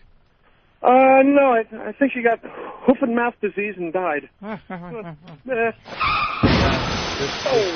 girl made out with Pat at the Hard Rock to win a MiFi and sucked his toes. His 9 remaining toes. At the space where the toe was. Right. Yeah, that was quite a treat for all of us. Mm-hmm. Jesus. All right, Pat. We like it. We'll definitely get back to you. All right. Very good. Now the photoshoppers on Whackbag could get to work and make what design what the van would look like. Yeah, they also made me into Tor Johnson from Plan 9. Hey, that's I funny. bet that's a pretty good fit. That's a funny Photoshop. Didn't even need No, his Photoshop. neck's a little smaller than mine. Yeah, all right. All right, Pat. Well, good luck to you. Ooh, thank you. There he goes. Are you working on another CD, by the way, of your appearances on our show?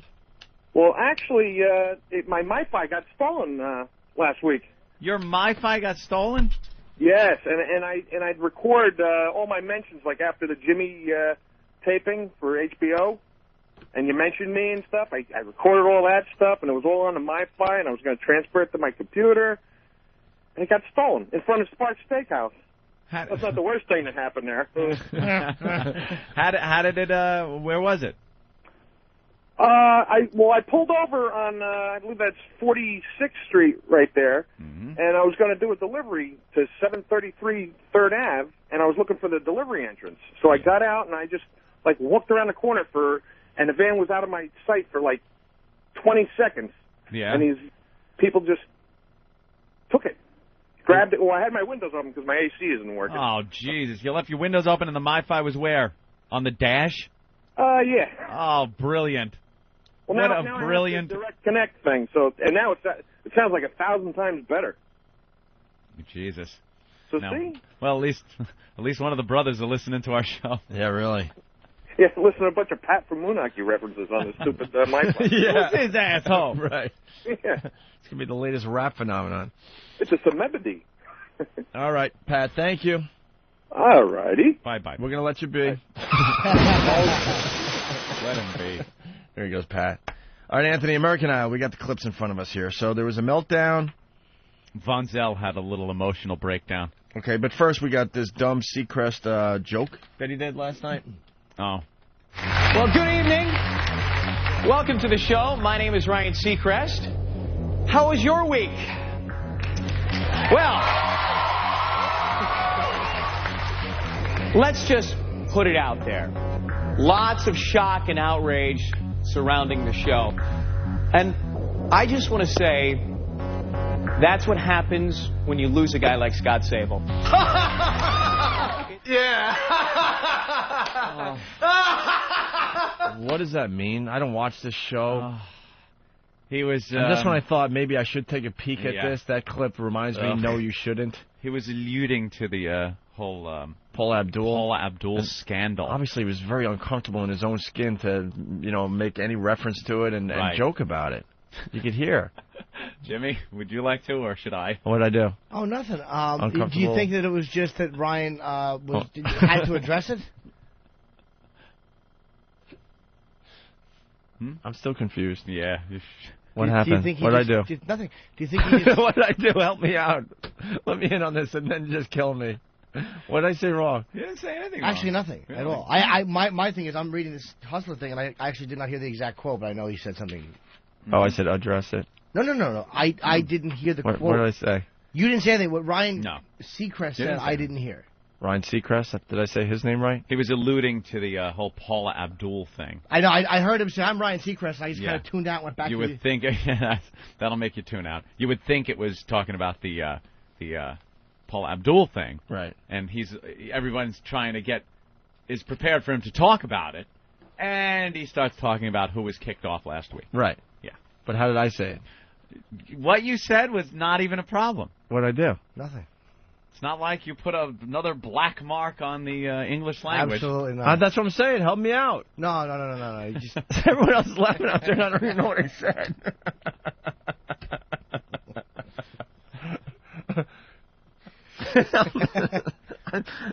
I'm getting that feeling inside. It's nothing bad. No. What did I do? Please? Nothing. You almost messed it up, but you just inked it out. Yeah. But why'd you say that? Just don't want to put a dark blotch on the show today. Absolutely. By saying something. You got where you had to go, dude. It was just you walked a straight line right from one place to the other. Right. Oh my God, I hate not being involved. I don't even know what's going on. Could you write it down? Dude, I'm sweating. Help me out here. Oh, well. That could be it. Oh, Jesus. Dude, I am losing my mind. Oh, my God. It's all over. Oh, it's the black marker? Is that what you guys... Dude, it's covering your face. What is wrong with this thing? Dude, you have ink all over your face. It was, he's like, and he goes, should I? And I look up and it looks like a black teardrop. You didn't say anything wrong. So what I said was fine. Yeah. Oh, because that's when I get all paranoid about. No, just show him. Get out of here. No, show him. It's you got one down here. There's a big blotch here. There's one over here. Dude, you got to get a shot. It's hilarious. It's all over your face. It's just from the marker. Holy shit. Another black mark on society. Oh, all right. That's great. Well, Al let me Jolson. see a mirror or something. This pen's been leaking the whole morning. Get the fuck out of here. Steve comes in with a video camera. Kiss. He's got like an Alice Cooper thing going with one eye. Ope, could you slow down just so I can get a picture? Ope, just slow down. I just want a quick picture. Ope. He's hiding. He's running out to the bathroom. I was actually trying to get through the American Idol thing, and it was so distracting. I turned around to look at him, and he's looking at me, and I couldn't talk. Just looking at that big ink stain. For some reason, when you said "should I," was like, "Don't say anything." That's what I was thinking. That maybe some more will show up. He would smear, and he did. He smeared it all over his face. He got one. It was one really dark line, a blotch, and then a streak mark down from the blotch on one cheek. But then he started rubbing his face, and then rubbed in between his eyes, so he had like it was Ash Wednesday on his forehead. And then he rubbed under his other eye, and it looked like he had a black eye. What does he do? Just tap his face with a pen the whole time? It was probably leaking. It's one of those really... He's constantly fidgeting with everything over there. So he'll take a pen, and you'll hear through the shell like this. Like just this. Right. Dun, da, da, da, da. And as he's doing that, the ink is flying out of the pen. Sometimes it gets on the console in front of him, puts his hands down, and then starts rubbing his face. And he's got like ink all over. He's like a 4-year-old with pudding. Yeah. It's all over his little tray, all over his mouth and his rubbing bib. his hands in it. Said you're like a 4-year-old with pudding. Dude, that is so fucking embarrassing. Isn't it funny when you finally look in the mirror and see what you had on your face? When were you guys going to tell me, man? I figured during the break you'd notice it. It was hilarious. Holy crap. I'm getting all freaked out thinking I funny. messed up the English language again. No, that was good. That was really funny. I looked like I was auditioning for about the Crow or something, man. Crow. I was trying to get through the break, and you're looking right at me, and I'm like, I can't concentrate on anything I'm saying. I'm trying to remember what I said. What word did I mispronounce? How bad am I going to get slammed this time? Oh. I was actually true, though. I did miss the Ryan Seacrest quote. I heard him say Ryan Seacrest, and I was looking at this Hustler article. Yeah, when you hear Ryan Seacrest, you know you could safely tune out. Yeah, it's not going to be... Oh, my God. Interesting or an important thing in any way. Yeah, so that was his joke. What was the joke? I actually did. You want to hear it? Yeah, he made it sound like he was going to address the Paula Abdul thing. Oh, so is this the first American Idol since the Paula Abdul scandal? And she's back on the dope. Back on the dope. They pulled her off the drugs long enough when they thought ABC was going to do an expose on her drug use. Because that's what they thought they were going to do. Okay. So Paula Abdul's lawyer actually called up ABC and said, look, if you mention, if you talk anything about drug use, we're going to come back at you. And ABC said, we're not even going in that direction. They called up very defensive about the drug thing, and it was about her, sleeping with one of the contestants. So I guess during that time they had taken her off the drugs. She was on the show. You could tell she was sober. She was shaking. She was nervous to be there. Last night, right back on the drugs. Eyes at half-mast, stumbling, slurring her words, and generally incoherent. Why are they allowing this to happen? I don't know. They got have too much a formula money that works. And they got too much money invested in the show, probably, huh? What kind of drugs do you think she's on? I think she's on something like one of those pills that a lot like of a the Valium Hollywood or something, type take. or Oxycontin. Yeah, something like that. Probably the Oxycontin. They love it out there. Yeah. Yep. All right. Because she's just all extremely relaxed, and she tries to talk and does things like this to their mouth. And Yeah. Really awful. Here's another, program that's just not honest, Jimmy. So this is the first live show since, and obviously they got to say something about Paula Abdul because all of America has been talking about it. So Ryan Seacrest starts his show with this. Listen to the uncomfortableness in his skin. Scott's the guy that got kicked off last week. All right. Well, good evening. Welcome to the show. My name is Ryan Seacrest. How was your week? Well, camera goes right on for Paula Abdul. Let's just put it out there. Lots of shock and outrage surrounding the show. And I just want to say that's what happens when you lose a guy like Scott Sable. Woo! And then it was just this Paula Abdul ass kiss fest where, she's looking at the crowd and they're holding up "We love you, Paula" signs, and Eric was there. "We love you, Paula." Eric. Our own Eric. Remember? He's I like it. Paula Abdul fan.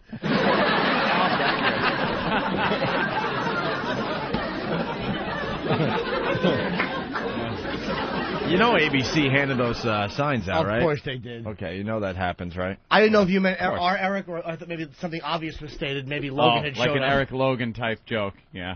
Mr. Squidlow's calling Opie old Rorschach face. Oh, that is the worst feeling. I had no idea what... I knew you guys were... whatever. It was fine. All right. So then Von Zell's crying. See, I don't know this show. There's 4 contestants left. And Von Zell's one of them, obviously. And they sing 2 songs apiece in the shows now. The first one was like a country song. They each had to pick a country song, which is just horrible. And then the second song they had to pick was from the Philadelphia Sound, from these 2 writers. Don't even ask me. I have no clue what their names are. 2 black guys from Philly back in the 60s wrote a bunch of songs. And it was for them to perform one of these songs. And Von Zell doing the country song was pretty weak. She didn't sound good. She was really off-key, very nervous. And then they stand in front of the judges, and the judges tell them about their performance. The judges have nothing to do with scoring them. It goes to the American public who votes by phone. But a lot of people said the judges do influence the American public with their reactions, and they weren't too happy. And she just started busting out crying. She was an emotional wreck for some reason. Something's going on in her life, but they didn't get into it, of course, because that would be much too interesting. So it's Von Zell losing her mind, I guess. How are you feeling tonight? You know, I just had a really rough day today. It's okay, sweetheart. It's okay, honey. But, you know, you just got to pull through it. And I get a little choked up when I see my dad over there, so I'm like... Yeah. Get us the money, baby. You're a beautiful performer. You're a beautiful performer. You're heartfelt. You know, you're heartfelt. You wear your heart on your sleeve. You are a beautiful performer, and you've come all this way, and your grace and your dignity shows every night that you're on that stage. Listen to that drug ramble. That drug babble. You wear your heart on your sleeve, and you're a beautiful person. Ugh. Grace and dignity. While a contestant's head is wrapped in her hair. I think you should wear that outfit. Shut up. Dumb whore. She's fucking a judge, and her advice, he's thrown off in 3 weeks. Yeah. What a dope. Well, I watched, of course, and You're still in there, huh? Yeah. Man. I like the whole talent end of the whole thing. She kind of made a comeback with the second song. Sounded pretty good.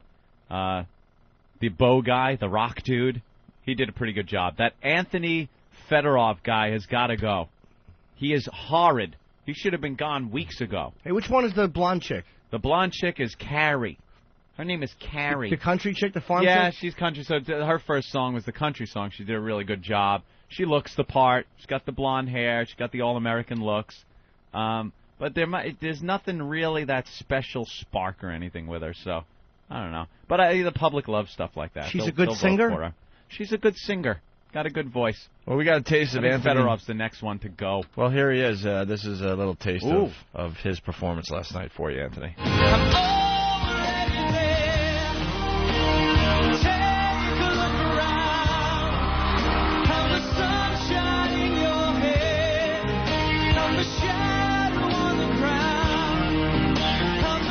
Just this bland, like, blah, blah, blah. His voice isn't that bad. He was kind of off-key a few times, but, you know, can't be super critical. But he's just boring. He's a boring nothing. Like a John Tesh. Yeah. Just a douche with a mic. Awful. All right, well, there's You're not into it. I understand. There's your American Idol talk. There it is. And they didn't address what happened with Paula Abdul once. Not. It's That's the point I want to make, man. yeah. Of course not. Even if she just smashed the other network one good, quick shot. Yeah. Not 1 ounce of honesty. I don't understand why it would hurt if she did something like that. Attacked back a little bit or... It's not what the show's about, Opie. It's not what the American public wants to see. All it does is says she's guilty to me. That's all it does. Yeah, she is. She is guilty. Hey, moving on. We started the show today talking about the Rolling Stones press conference. By the way, Sandy Kane's here. We'll get her in a little while. And Bob Kelly's on his way, I guess. Yeah, to look at Twatto? Yes. Yeah, he's got to look. Okay. Vomit. Yeah, we started the show talking about the Rolling Stones press conference yesterday, and we saw Matt Lauer there, and then we saw Matt Lauer's interview on TV, so we want to just, listen in and see what he did with the Rolling Stones yesterday. Ooh. See if there's anything there, because we thought it was kind of, he just looked out of place. Everyone else kind of was, I don't know, everyone was looking the part, and he's there in his suit jacket and jeans and tapping his foot. Well, all these news guys think, for some reason, because the Rolling Stones are old, and they've been around for a long time, that's the one act that when they comment on, they can be the expert.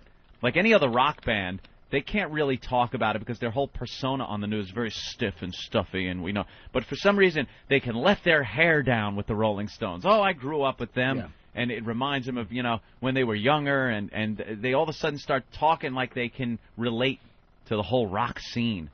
It's just awkward. Inevitably, when you guys announce a tour, a couple of questions come off right off the bat. And one is why. And I read something you said in an interview that I thought was fascinating. You said, why don't people ask that of a John Lee Hooker? Or or someone like a B.B. King or someone like that, that you almost think there's an inverse racism here. In a way. That when the older white guys go out on tour, people say, why are they going out on tour? Yeah. And What? Are you insane? They gotta try to put some angle on everything. Inverse An racism. inverse racism thing going on. First of all, racism is racism.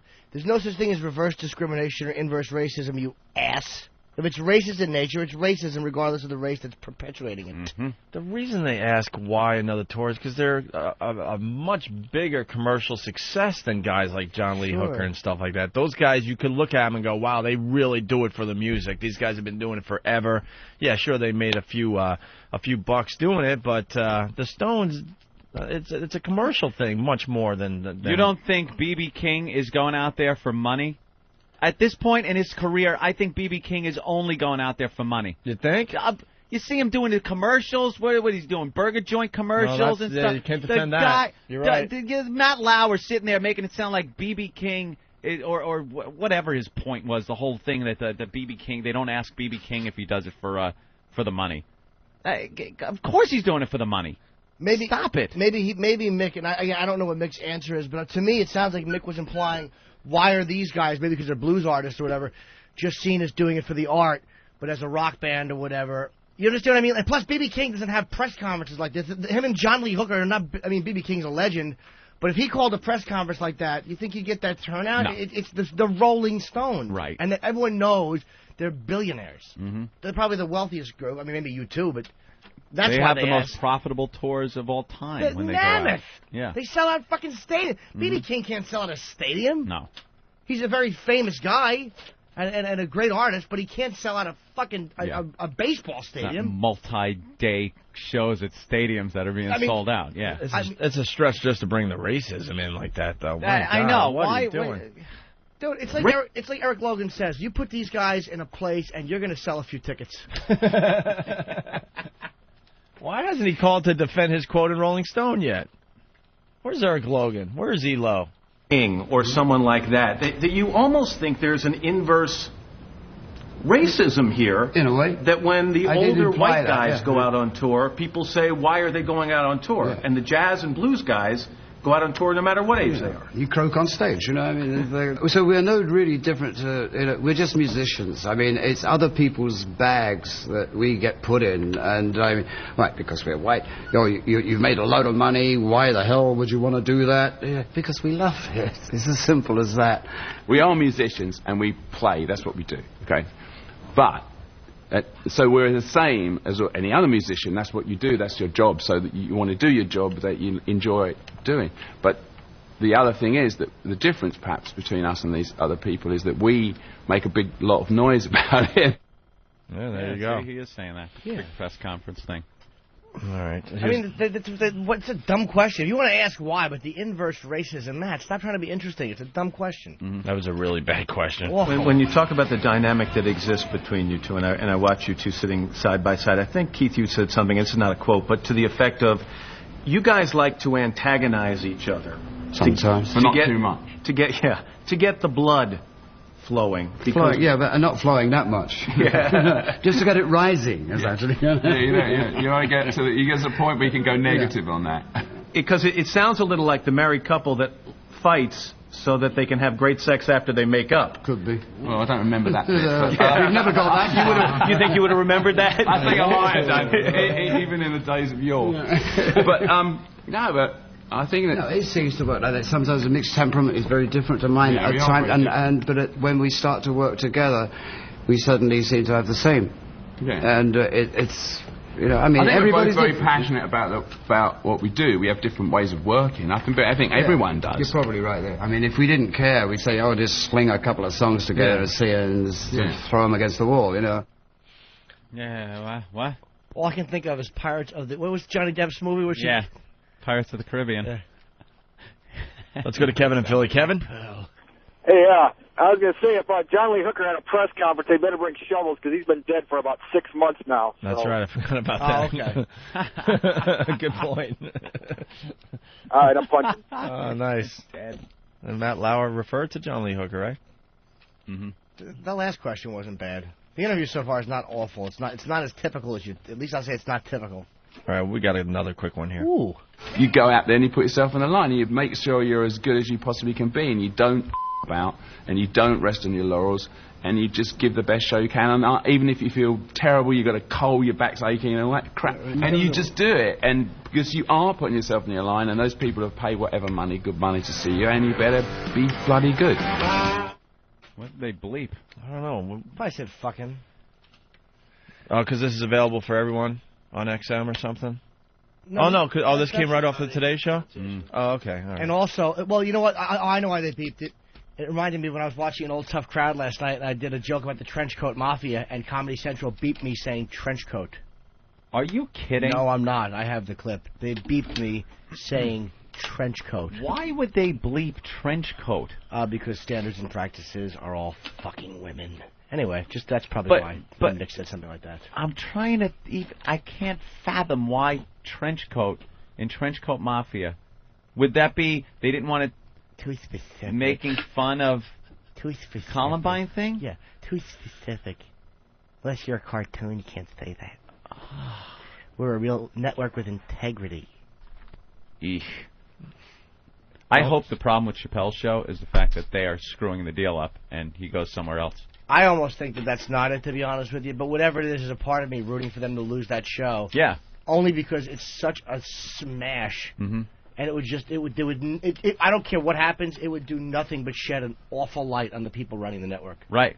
I don't care why you lose it. Unless he dies, you have a lot of explaining to do. You're inside that whole circle. You know some of these people. What's the word on the street, Jim? Why isn't the Chappelle Show being I've seen Mustafa, who's his manager, used to work at the Comedy Cellar, who takes care of Dave now as his manager. And I haven't asked him just because it's obvious. If it's a personal matter, he's not going to talk about it. Yeah. I've heard that Chappelle is kind of like having a tough time. There's a lot of pressure. I mean, again, that's what some people say. And, look, $50 million, you got a top season 2. It's a lot of pressure. That's what I read, too, that he's a little nervous because he's the guy now. It's in charge. A lot of people depending on him. And maybe it's stressful. I mean, him and Neil Brennan were doing that. Neil, he's known for years. They were doing the show. I think just the two of them were basically writing all this shit. And then they brought Keith Robinson on, and this guy Brian Tucker, who's right for Tucker. Maybe it's just too much, overwhelming. I don't know. I've also heard Comedy Central, it's a money issue, but for some reason I don't believe the money issue thing. The pressure, I mean, as a performer, that's got to be it. Because I thought the deal was already worked out. Like, I can't see how it could be a money issue. You're not negotiating the deal as you're taping shows, Like, I remember the deal being sewn up a year ago. Yeah. And there was a dollar figure and everything, and they took care of it, so I can't see how it could be money. He probably wants more money, and it's not making him happy that he's locked into that contract, right? Well, I think the potential was $50 million. That was kind of a blown-out figure. He didn't get 50. I mean, that was like the absolute max. And he did amazingly well. He probably got 20, I mean, 30. Who knows? I honestly don't know. I mean, I know Dave, but I don't know him well enough to call him and go, hey, are you okay on a real level? Right. So the mystery continues. Yeah, I really don't know. Yeah. I mean, whatever it is, I want to see the show works. I actually do like him a lot, and I like everyone involved with that show a lot. But there's a part of me just rooting against Comedy Central. And just to lose that show, I don't care why you do it, you lost a fucking mammoth hit, the biggest hit you're going to have on the network. Because everything else is bombing except the Daily Show. What are they putting on that's working? Drawn Together, the reality show cartoon? Reno 911? It's a hit for them, but I mean, it's just... Is it? Anyone watching that? It's a pretty popular show, but it's silly. It is what it is. It's a silly parody. Silly. But but you're so afraid of anybody getting upset. It's like you're supposed to be different, man. You're not CBS. You're supposed to represent something different. They want a Tough Crowd to be an entertainment-driven show. Fucking Britney Spears jokes. They didn't like when we would shit on each other's shirts. Oh, that's kind of dumb. Don't do that. Don't trash each other. And because Keith Robinson put it best, the guys that run that network are the guys that sat in the front of the school bus. The guys that shit on each other are the ones that sat in the back of the bus and teased each other. And those are the guys that sat in the front. Well, he That's had to why sit in the back of the bus regardless. Many different reasons. So that's the problem. And they said that was dumb and they didn't like that. And yet they wanted it to be a fucking entertainment-driven show. And Britney, like Hollywood News. Yeek. Oh, yeah, like talk right. soup. Just shit. There you go. I watched a bunch of them the other day. I just found so hot on Tough Crowd, and it was a funny goddamn show. Yeah, man. absolutely. God, it's irritating. They fucking yanked that. Eric? That concept you were talking about, the entertainment show, they just announced the new show that's going on after The Daily Show. Of course, of course, that's what they want. It's exactly what you're saying, but it's hosted by Stephen Colbert. It's going to be like a mock Entertainment Tonight show right after The Daily Show. That's exactly what they wanted. Aren't they giving Adam Carolla a show? Oh, God, he's funny. Yeah, good times. God, fuck you. He does stink, actually. He is awful. Ugh. Good times. Good times. Don't get pregnant. Good times. They're giving him a show that sounded like the show that Stephen Colbert is doing. Sounded just like it. So there's going to be 2 shows doing that. Of course there are. I just hate them. Colbert's a funny dude, too. Yeah. Stephen Colbert is really funny. Very funny. So, whatever. But that's what they wanted to replace Tough Crowd. Yeah. Because they didn't like the opinion. That fucking Herzog went on and said, high production, low ratings. Bullshit. No, you gave no promotion to that show. Now, it happened before Doug got there. But no promotion at all. It was the opinions coming out of it. That's what it was.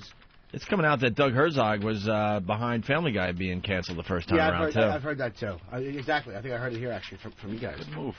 Well, I read it in a few articles. That's All right. Genius, I guess. They're really smart. We're going to take a break. When we get back, we got Sandy Kane outside the studio. There she is, yep. She's got a new song. I think she's got something she wants to do with a dildo. And, oh my gosh, he's just awful. Where's Bob Kelly? Still limping his way over here? Oh, idiot. Got her dildo. All right. I hope right now he's crumpled on 57th Street in pain, holding his fucking bad leg. Blown out knee. Do we have the sound? Where's the sound clip of him cracking his knee? Yeah, we were supposed to have that a while ago. Definitely. Hawk. Isn't it on one of their websites? Yeah, because they had live video of him messing up his knee. We were supposed to get that audio a while ago, a couple weeks ago. Ben, you got audio of Bob Kelly breaking his knee there? It's on Tourgasm. We can't lift that clip Can to we play get it? Yeah, we that's never. what I thought too. Yeah, we never played it. I'd love to get that on the air. All right. Oh, go ahead. I saw Matt Frost, who was with him. He said it was the worst sound. It was like an animal dying, the sound that he made when this happened. I want to hear that. Yeah. Oh, my God. Gotta hear that. Lift that sound immediately. Is it better than this? Oh, good Lord. Oh, good Lord. Kelsey. People falling down, always funny. I got to play the Grape Lady going in a break. That's one of my favorites. Oh, that's a good one, too. She makes some interesting noises. I don't know, guys. That's kind of mean. That's what I mean. There's a whole thing going on out there. I just don't get the mentality of. I don't know where it is. A mock Entertainment Tonight. There you go. Fucking mindless garbage. Mindless shit. No balls, no real opinions. Colbert is doing a mock O'Reilly Hannity type show. A mock Again, personality-driven news show. They only want what they consider they want the hip opinion, the smart opinion to be the one coming from the left. It is so fucking predictable. And it's not a knock on Colbert, because I really do think he's great.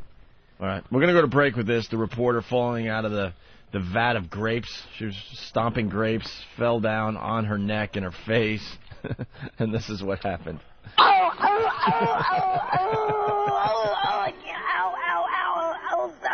stop. I can't breathe. Stop.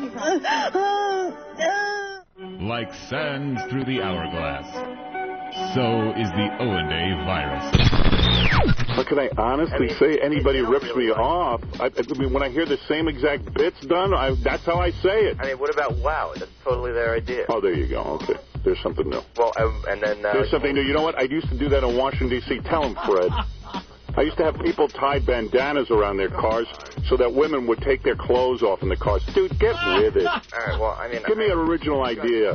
Well, Come on. I mean, I know. I used to have my listeners tie a bandana around their car. I mean, I've done it all. What about going off on... I totally know that's you. All right, okay, whatever. I got to go. Please, I don't really want to get into a discussion like this.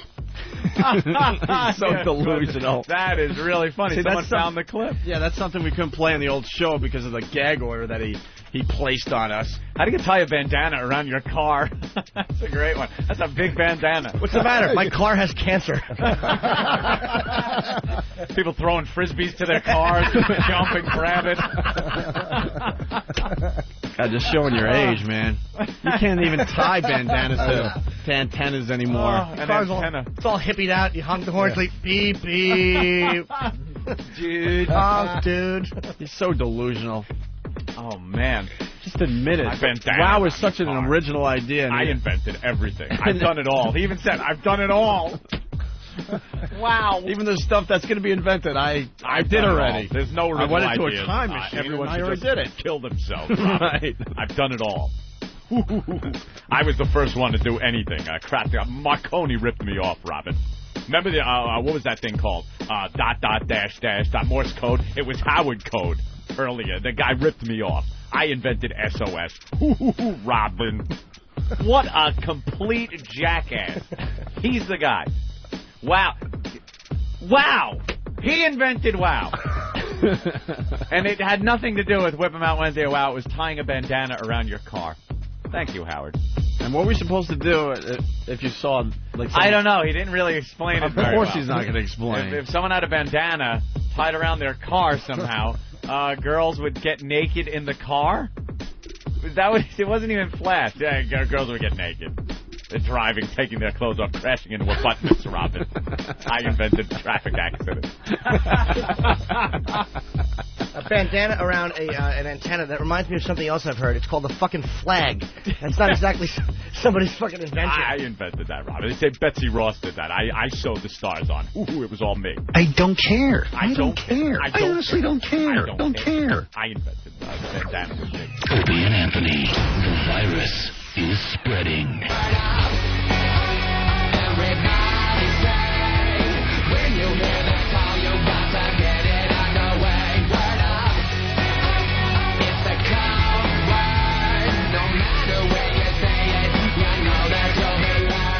That's pretty wild, actually. Yeah, I saw that online yesterday. We're just waiting for Bob Kelly to show up, and then we'll get Bob Kelly in here with Sandy Kane.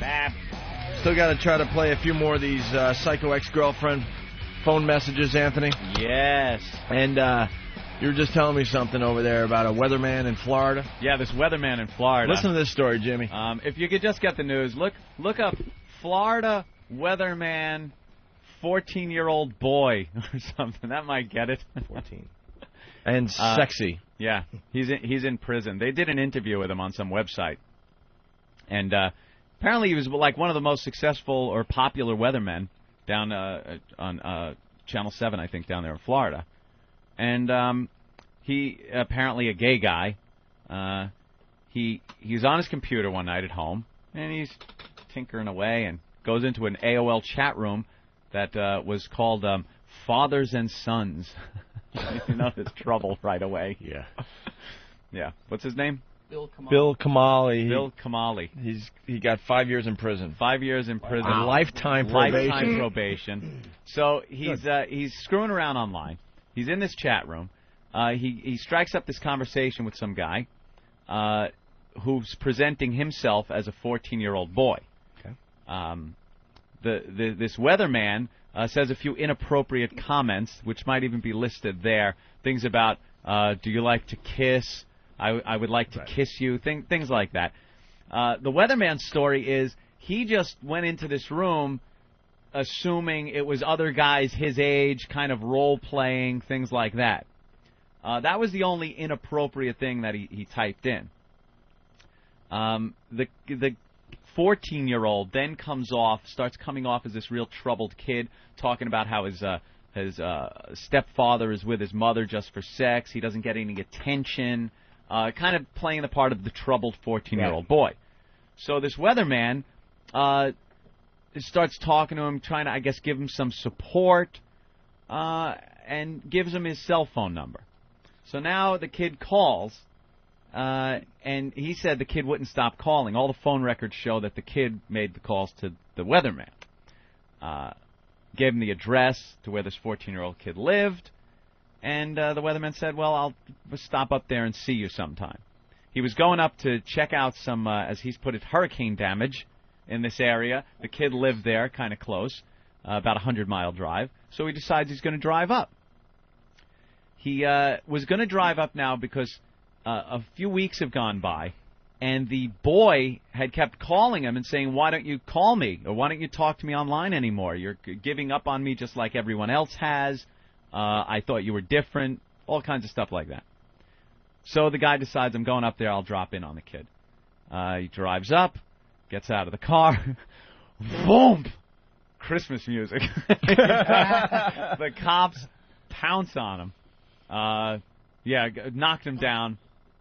What'd they do? No, they met him at a parking lot in front of a convenience store. Parking lot of a convenience store. Yeah, they just, jumped him, arrested him.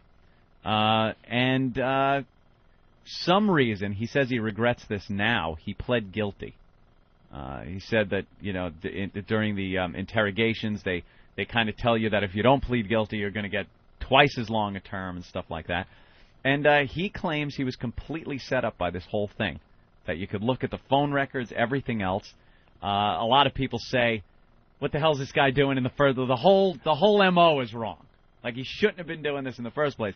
His argument is, I'm role-playing in my own house. He's never had any history of this.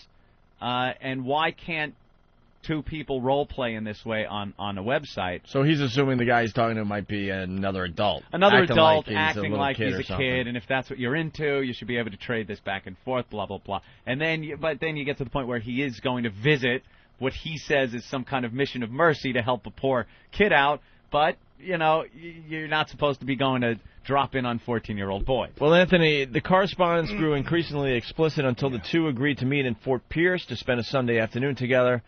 Here's Kamal's quote. I can't wait to see you, buddy, and give you a big hug and a sweet, passionate kiss, Kamal wrote. Hopefully we will fall in love with each other and no one would know. Wow, that's a quote, huh? Yep. He's what he is this. He's a pedophile. Mm-hmm. And the cops probably did, they probably did pursue him, but they knew we got one. This guy's for real. He's a fucking kid toucher, and he was probably fighting the urge. I guess these guys fight that urge. He went to call one of his friends on the way up. He was driving up to see this kid, who he thought was a kid. He gets on the phone and tries to call one of his friends to ask him, should I be doing this? Can I get in trouble for this? But his friend wasn't home. Yeah. So the whole way he knew something was a little wrong with this whole thing. He knew what he was going for. That big brother shit. Stop it. Right. Stop. Mm-hmm. If he met this kid online and they had like a legit friendship or whatever, and then he went up, then I'd say, wow, you know what, they did set him up because he didn't say, let's kiss and fall in love. Yeah. The only reason he wasn't said, look, I got to eat your asshole immediately, was the simple asterisk of this could be a cop. Right. Guaranteed he was worried this could be a cop. I talked to a girl about dating, about, two adults hooking up for a hooker thing, and I'm like, let's make sure it's not a cop. So I know if you're hooking up with a fucking 14-year-old, you're panicking. Mm-hmm. That's the only thing that kept this guy from honestly spewing out his agenda, which was, I want to fuck you, or whatever it is he's into with a kid. They had a poll on the website, and 3-1 was saying that he's, guilty. Yeah. And full of shit about him with this story. Please. What dummy would say he wasn't? I never once wound up in a fathers and sons chat room. If you go into the fathers and sons chat room, let's do it as a goof. I do. Fathers and sons. Now, this is also... How many Scott, by the way, from Modestos are going to be in the father-son chat room? How many Connors? I don't want to, just our luck, a ton of our listeners will get arrested today. Get arrested. You do that on your own just time. go in there and fuck with the pedophiles. His other defense was the fact that this is going on AOL, which is supposed to be, they go on TV with their commercials about how safe this is, yet a lot of the exclusive AOL chat rooms are full of predators and pedophiles, and they're themed to attract these people and give them this, stomping ground to get in there and pick up on young children. And why would AOL have something like that? If there's a father and son chat room on AOL, you would assume it's people looking for fathers and sons and that type of relationship, and a big brother, a mentor, something like that. Why would AOL have that kind of thing? Can I tell you the beauty of why they should keep those things? Because what it is putting a light bulb in a dark area where these little fucking kids... I don't care what kind of pervert you are. I really don't. I'm a filth bag.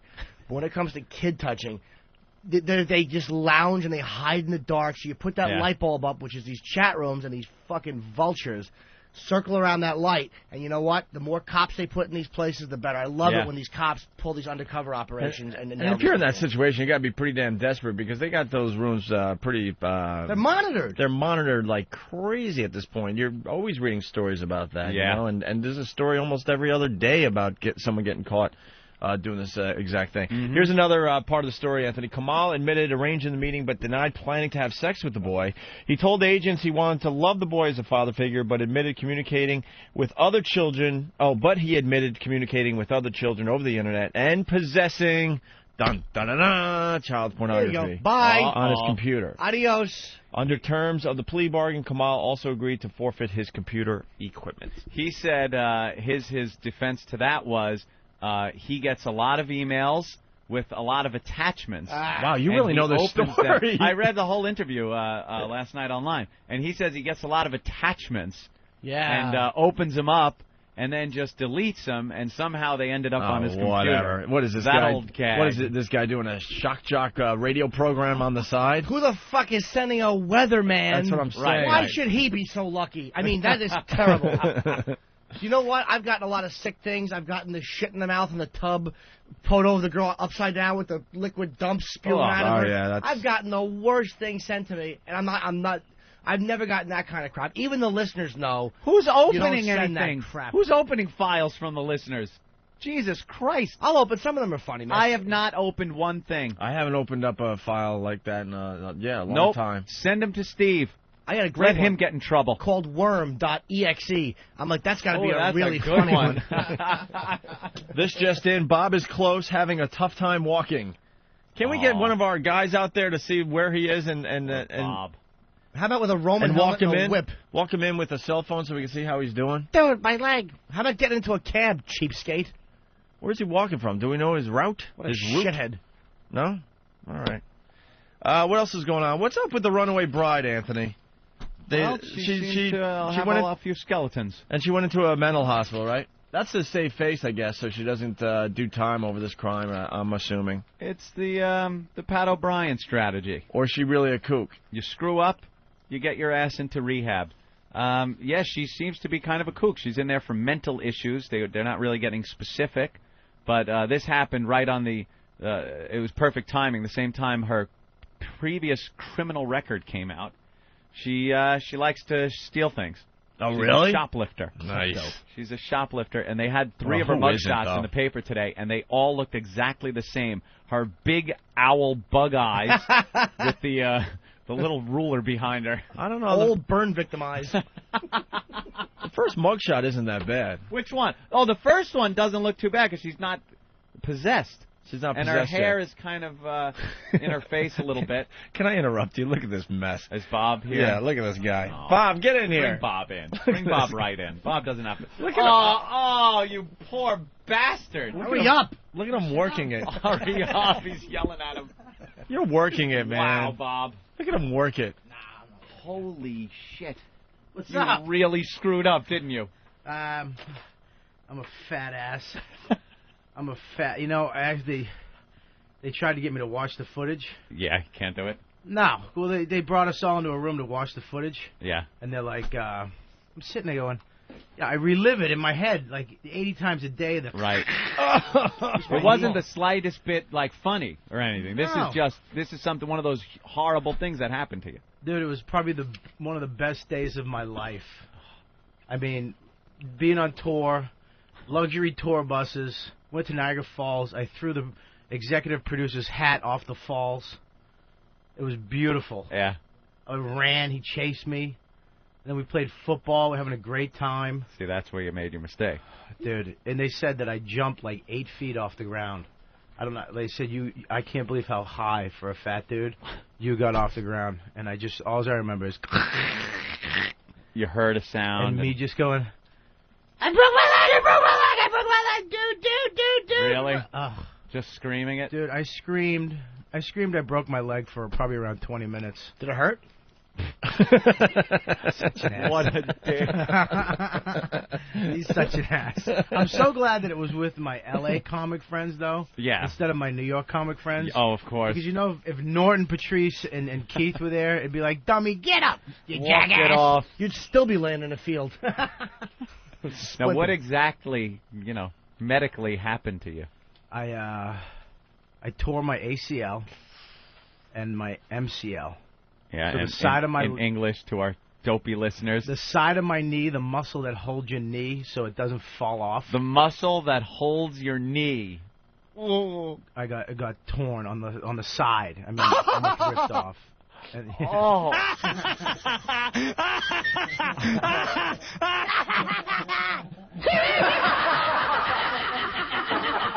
That's terrific. That's terrific. And the ACL. Yeah. And the ACL that I think is in the front of your knee. Yeah. Got torn. So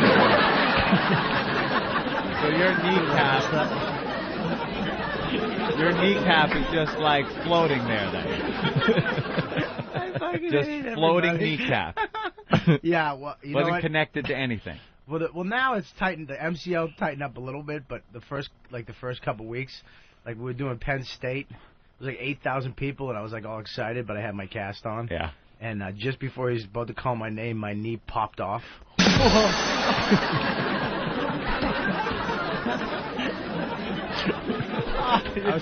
I was talking to Dane, and we were like, we were looking out. And he's just calling my name, giving my credits, And it's like 8,000 people. It's like Bon Jovi about to come out, and I'm all excited. And then Dane turned, and I put my pressure on my leg, and it popped off. God! I just fell like a fat sack of potatoes. And Dane was looking the other way. He turned around. I was just on the ground, like, ah! Oh. But the camera, you know what's so funny? These camera guys, Yeah. they don't even help you. They don't care. No. They're just documenting it. I just look in, and he's trying to Here do to record the story, not be part of it. Oh, he's trying to get a That's it. two-shot of me and Dane with me on the floor, and that's it. Nobody. I mean, the sound guy and the camera guy are just looking at me. Dane's looking the other way. I'm on the ground like ah, and I had to wait till Dane turned around to get help. 'Cause these guys just freaking. And the bad thing is that you said it happened while they were reading your credits, so that means you had no time to get any kind of help.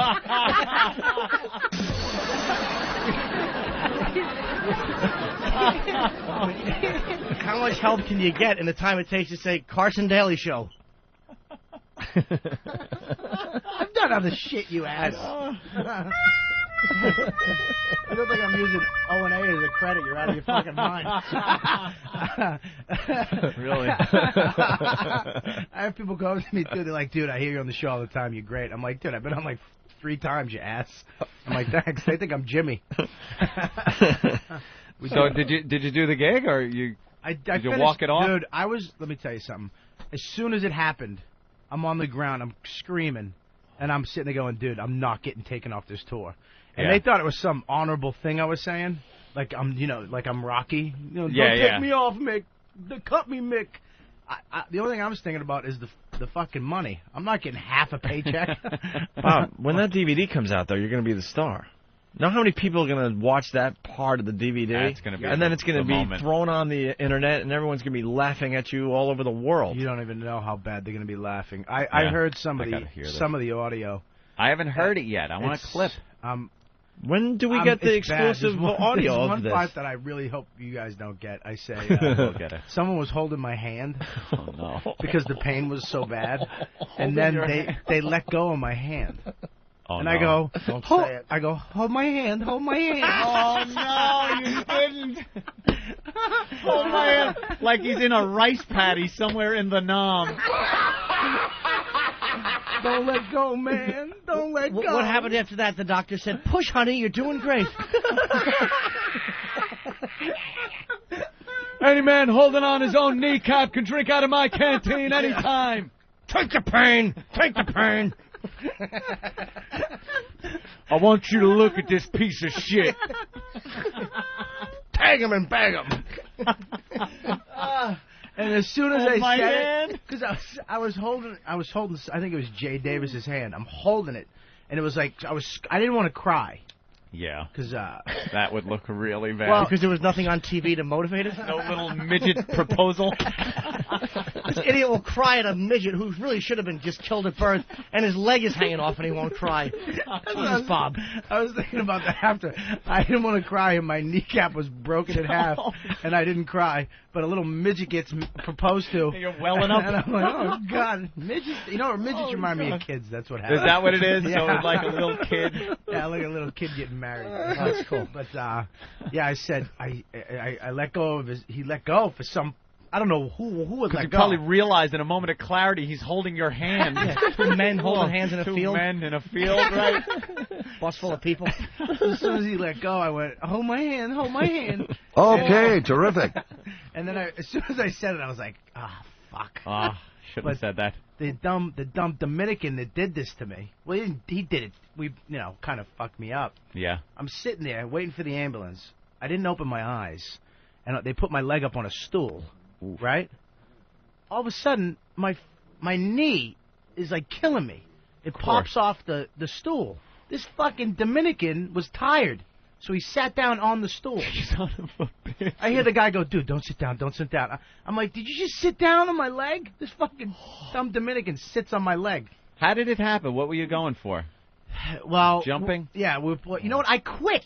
We were playing on gravel. I fell earlier, and I had marks of blood just pouring out of my back. Yeah. It was sharp rocks. It was sharp rocks and uneven ground we were playing on. And we started off as, like a fun little, touch game. But, guys, as soon as somebody scores a touchdown, it's like, all right, motherfucker. That's competitive. I got out of hand, and then I quit to smoke a couple cigarettes. And I was done, because I didn't want to, I didn't want to get hurt. I didn't want to fuck around. These guys were getting too rough. So then this dummy goes, go in for me. And I went in like an ass.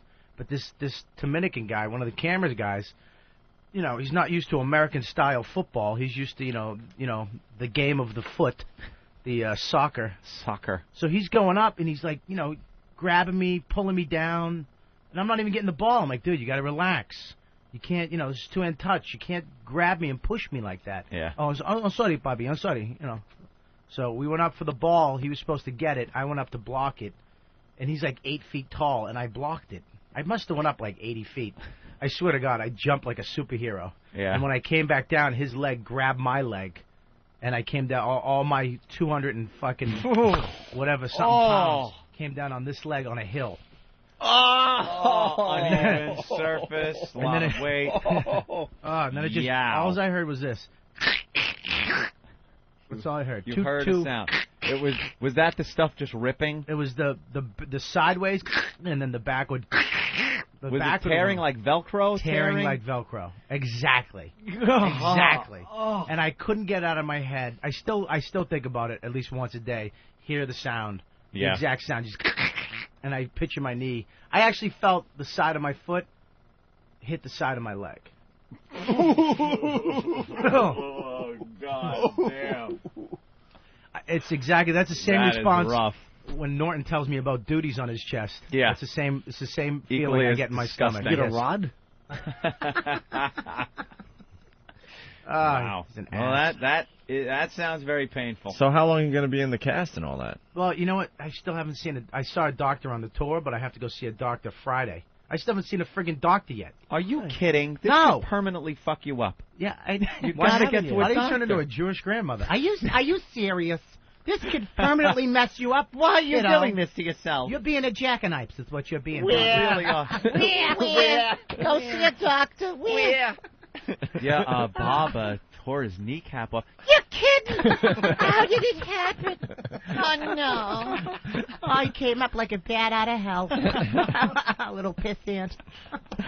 Oh, Why haven't you man. gone to a doctor, dude? Yeah, why do you go to a doctor? That's not like... I don't know. I called for an appointment. I wanted to go to a good doctor. Yeah. Because I have, health insurance finally in my life. Oh, ugh. That's exactly what it sounds like, you son of a bitch. Yeah. That's what it's... Tearing muscle and... Sinew. Maybe if you got a piece of Velcro that was more than a friggin' 2 centimeters long, Yeah, how about a bit would work. piece of Velcro? What does that do? Hold 2 buttons on or something? Good sound effect. Yeah, boy. Ooh.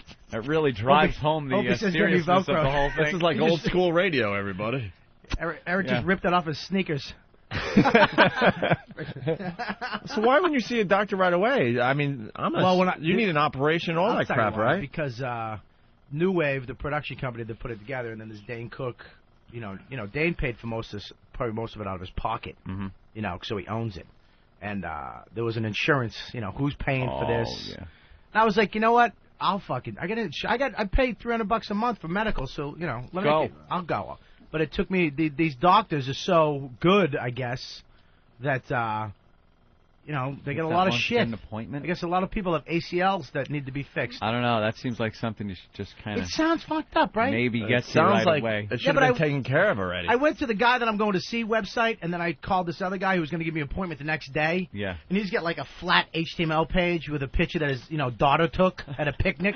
Oh my God, you're. And in then trouble. my guy that I'm going to see has like awards he won from Harvard. Yeah. And he's Asian. Well, you need I mean, that. I might wait. You know, an Asian guy has got his shit together. Of course. This guy's bald. You know, he look. But can it heal all fucked up? Yep. I don't know, dude. Oh, Wait a my minute. God. Norton, did you just say yep? It can. I'm listening. How do you know? Well, Kaiser Soze, I know what happens. How do you know? Your knees go backwards naturally, you flamingo. You don't have ligaments. I'm just amazed you haven't taken care of this yet. Yeah, that's. I'm going Friday. I can't. It's gonna be a gimp. I can't. No, I'm not going to be a gimp. You might be. I'm not going to. What do you mean? Yeah, you're gonna have. What are you problems. saying? You gotta live You're gonna have around. problems the rest of your life. You guys are fucking Dragging your foot, orthopedic white shoe. Oh, one sneaker, one white shoe. One being dragged, one heel bigger than the other. Nothing funnier than going out on stage with those metal crutches that go around your wrists. I'm supposed to be on crutches. Really? But I'm so the night it happened, I just started eating. Yeah. And I haven't stopped. And now what? The crutches hurt your arms from. Dude, I actually had to use crutches. We came to New York for like a day, and they wanted to. There's Master Poe's walking Master stick. Poe's walking stick. Fantastic. That's a nice. Why does he need a walking stick? He's in perfect health, Master Poe. For beating people up Of with. course it is. If you push a button on this, a sword comes out. Yeah. Friggin' Chinese stars That's fly. nice. Samurai Well, sword. the phones have exploded. A lot of people have advice for you, Bob. Jeff in Jersey, what's up? What's up, fellas? We're hanging with Bob Kelly today. Yeah, listen, about 3 or 4 years ago, I kind of jumped off of a short deck and tore my ACL, dude. First of all, I want to just to totally concur with Bob. That sound you hear, that you, like, feel it in the back of your teeth, and it's so awful.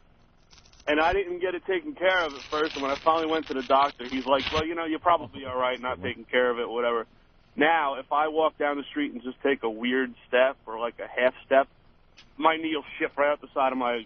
You know, if it's enclosure and pop again every time. It's awful, Bob. Did you get it fixed?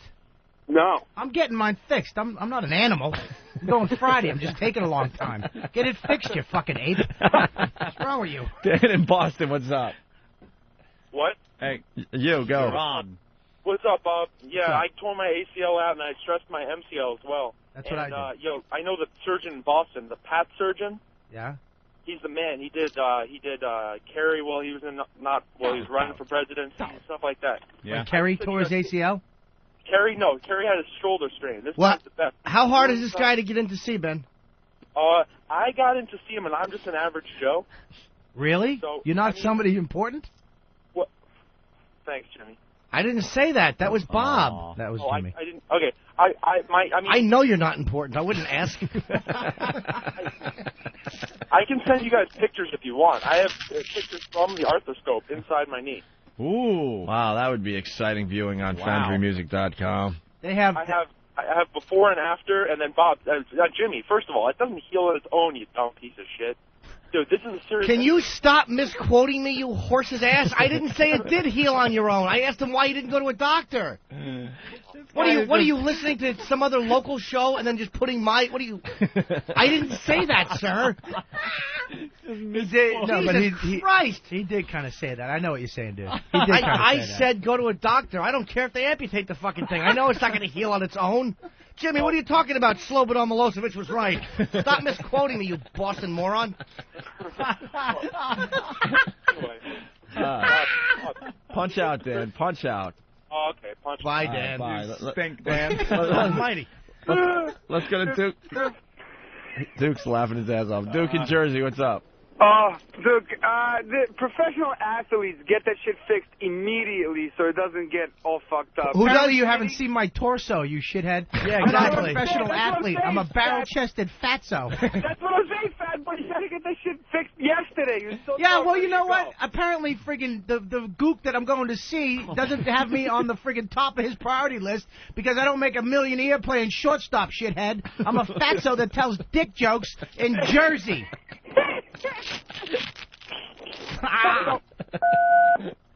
Then why did Jimmy say that he does play shortstop? I don't know. I just decided. I actually said third base, so I okay. apologize to Dan in Boston. Let's go to John in Arizona. Ass. Everyone has opinions about Bob Kelly. Go ahead, John. Hey, Bob. Hi. Hey, it's not going to be right, man. I hurt mine like May of last year, and I got my surgery in October. I mean, and I just had to wait, and they pulled this tendon from like inside, it's right by your scrot. They pull this like a 2-foot length of tendon out and fix it. From where? It's like up in your upper thigh. Did you say It like hurts your scrotum? bag. I mean, my bag hurt more than my knee after I had the surgery. Ow! Well, your balls are connected to your back? No, it's like they run this tube up in there and harvest a tendon, and they make you a new Harvest? Did you just say harvest? Harvesting a tendon. They're going to harvest a tendon from your scrotum. From your scrotum, and then they put it in your knee. Well, you're asking a girl to help you put a couch in the back of your van? I mean, you're going to cold pool, your knee it was a dirt bends. bike accident. That's And, not yeah, my leg, it twisted all the way around. You get out of the shower, your knees all wrinkled and stuck to you Yeah, tight. I cried like a girl. I did the same thing. You So cried? know where he's I didn't coming from. cry. I just asked for a hand, a little hand. Yeah, Just Bob's wanted on to a hold a man's hand. Bob handled it like a man. He didn't cry. He just put a cock in his mouth. It's all right. Thanks a lot, guys. Hey, but I'm telling you, it hurts. I mean, when they pulled this tendon out, I mean, my leg didn't hurt as bad as it did where they, like, ripped this Why did tendon it out of my hurt? leg. Did you go to Mexico and they didn't put you under? No, this is a good doctor, but I'm saying the way have you seen the surgeries, how they, like, drip and pull on your body? It's like they just beat my bag the whole time, you know, like a punching bag. They were punching his scrotum for his knee for some reason. That Bob, be prepared. They're going to punch you in the balls. That used to turn me on. What is this guy talking about? Jesus Christ. No, I'm telling you, no, listen, scare they you. harvest the tendon from You up stop in your- saying fucking harvest. I'm not a goddamn Oh, cornfield. they take it from your thigh. Jimmy said you were a cornfield. He Bob. did say that. He did. I remember him apologize. saying that you were a cornfield. Hey, look it up on the Stupid web, Dan. guys. I'm telling you, Yeah. it's not bullshitting here. All right, very good. Hey, John, punching out, guys. Yeah, we should have punched that a long time ago. Punching his sack. Let's The go doctor- to- what hospital is he at? Hey, we got to work on his knee, but hey, why don't you punch his balls for a while? This guy says you're going to be in a cast for 5 weeks. Chris in Connecticut. Hey, I did the same thing playing hockey last year, and I was in a cast for 5 weeks. Then they take the thing off, and they say I've got to go for major surgery, and it was nasty. It takes a long time to heal. Did you get And, surgery and then did you get a cast and then get surgery, or did you get a surgery and then put in a cast and then surgery again?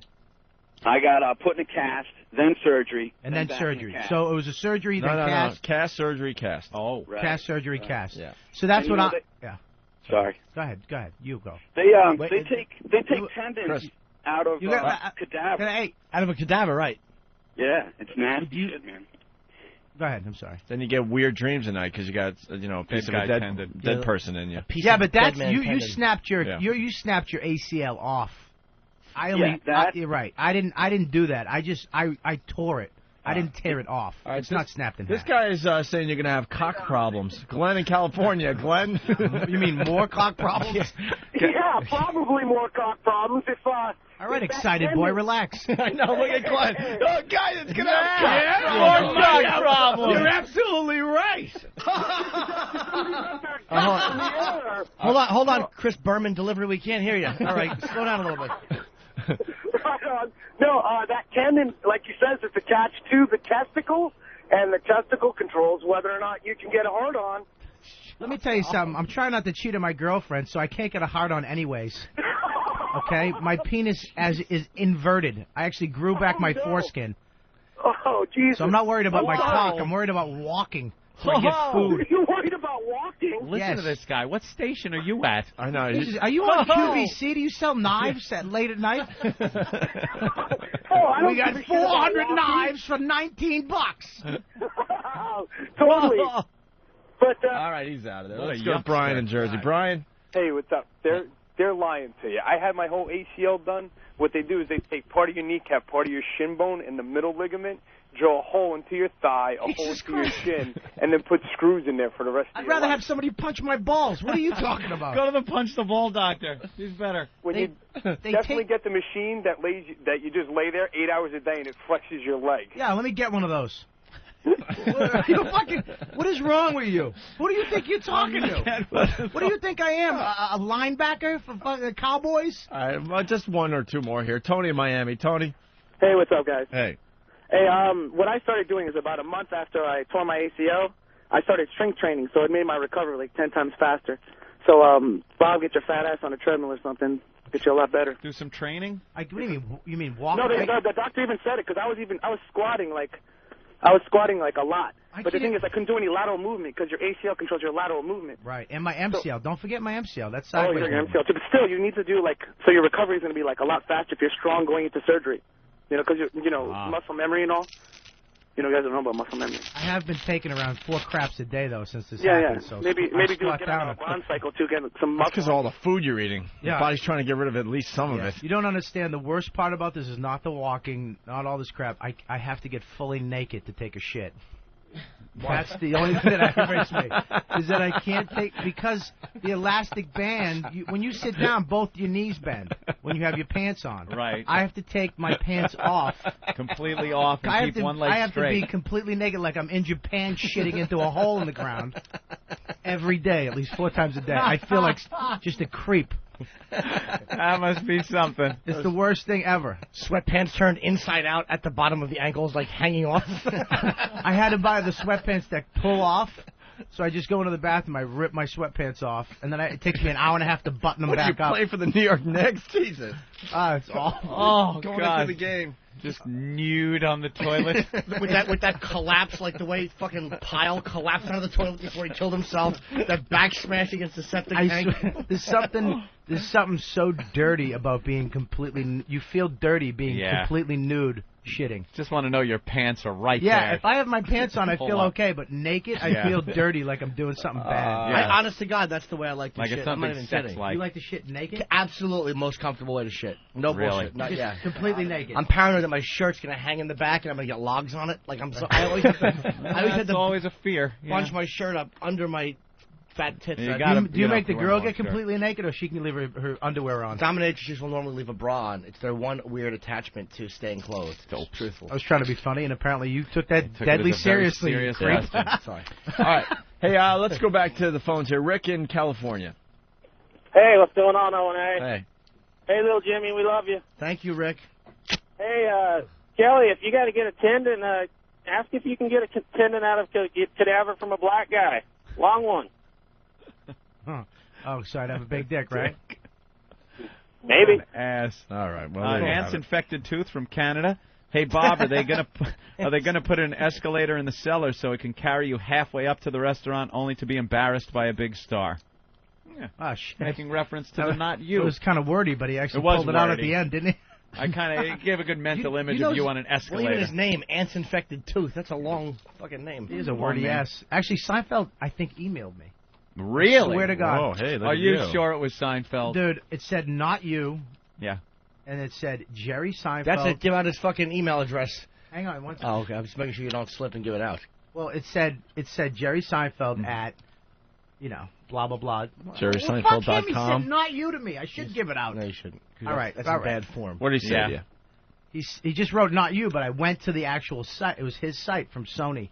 Really? It was his site, and it said it was probably some jackass intern who, maybe something. But if it's his site, now we all know the email address because it's just Jerry Seinfeld. Well, I'm sure. No, there's something else at the end. Oh, there is. Yeah, but I don't know. You're just adding that in so people don't. No, I swear to God. Yeah? You'll never figure it out. No? Yes, you will. No. Okay. No, you won't.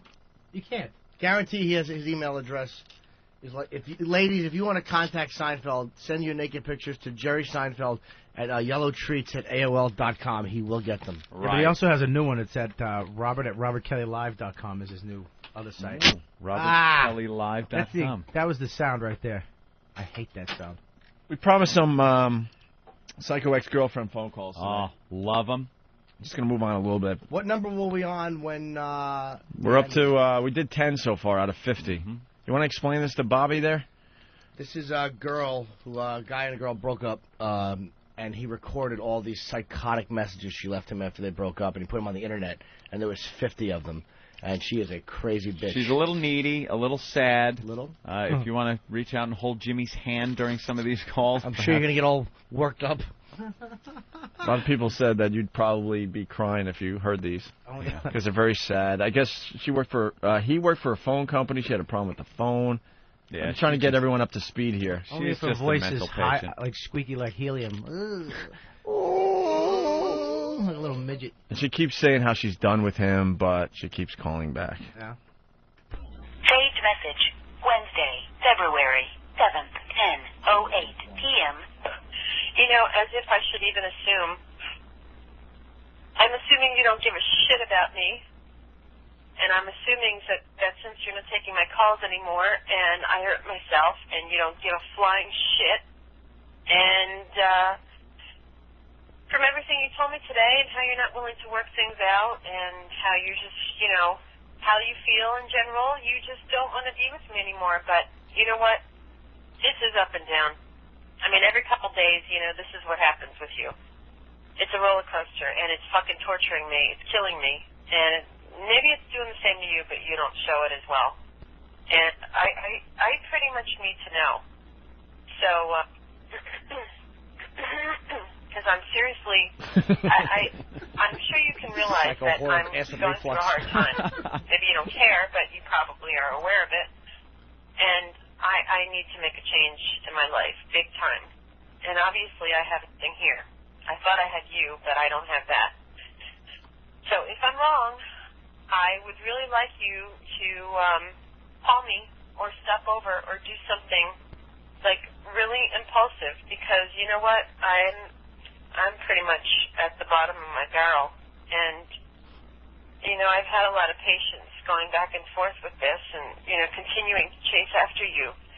But you know what, Mark, so many times you chase after someone, you pretty much can't do it anymore. Here she goes. And I guess what you're telling me is, yes, you don't want this anymore, and I can respect that, but I need to leave, because this is just not working out for me here. And I thought you and I were working out, but we're not, and I don't have anything else here. And I'm not saying this for any other reason but the truth. I've talked to someone in Allentown. I could get a job for a while, and I don't want to go, but I know that you don't care and you don't want to be with me, and you treat me like shit. And she fucked someone? That's why I guess silly me for even making this yet another phone call. What the hell am I doing? Man, something is seriously wrong with me. All right, I gotta go. Wow, she's trying everything. She hinted at suicide yesterday. Yeah. And then said, "Oh, thanks for calling. I'm fine. No thanks to you, because you didn't call me. You didn't show any concern there." Now she's using the tack that, look, I'm leaving. I'm going to Allentown for this job. I'm moving on. So if you want me, we got to figure this out now. Did you guys hear? I don't know if you guys got the mass email. It was actually pretty cool. Eric Logan sent out an ass email about these tapes, and he said that she's having a tough time with the breakup. That might have been better if I didn't say he sent out an ass email. Ass email. Yeah, you did say that. Where is Elo? Why doesn't he call us anymore? Very busy.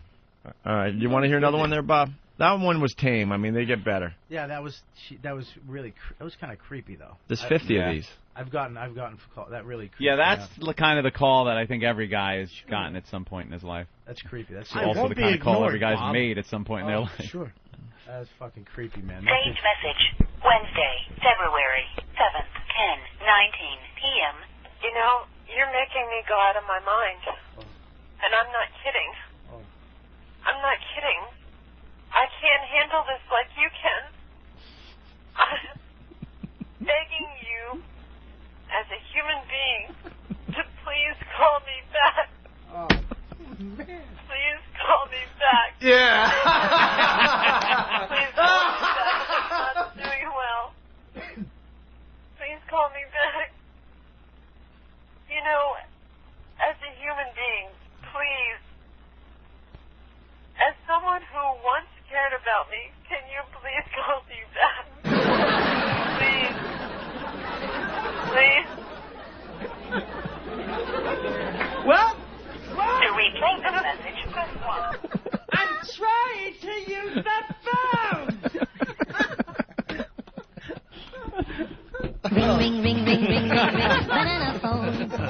Ring, ring, ring, ring, ring, ring, ring for banana phone.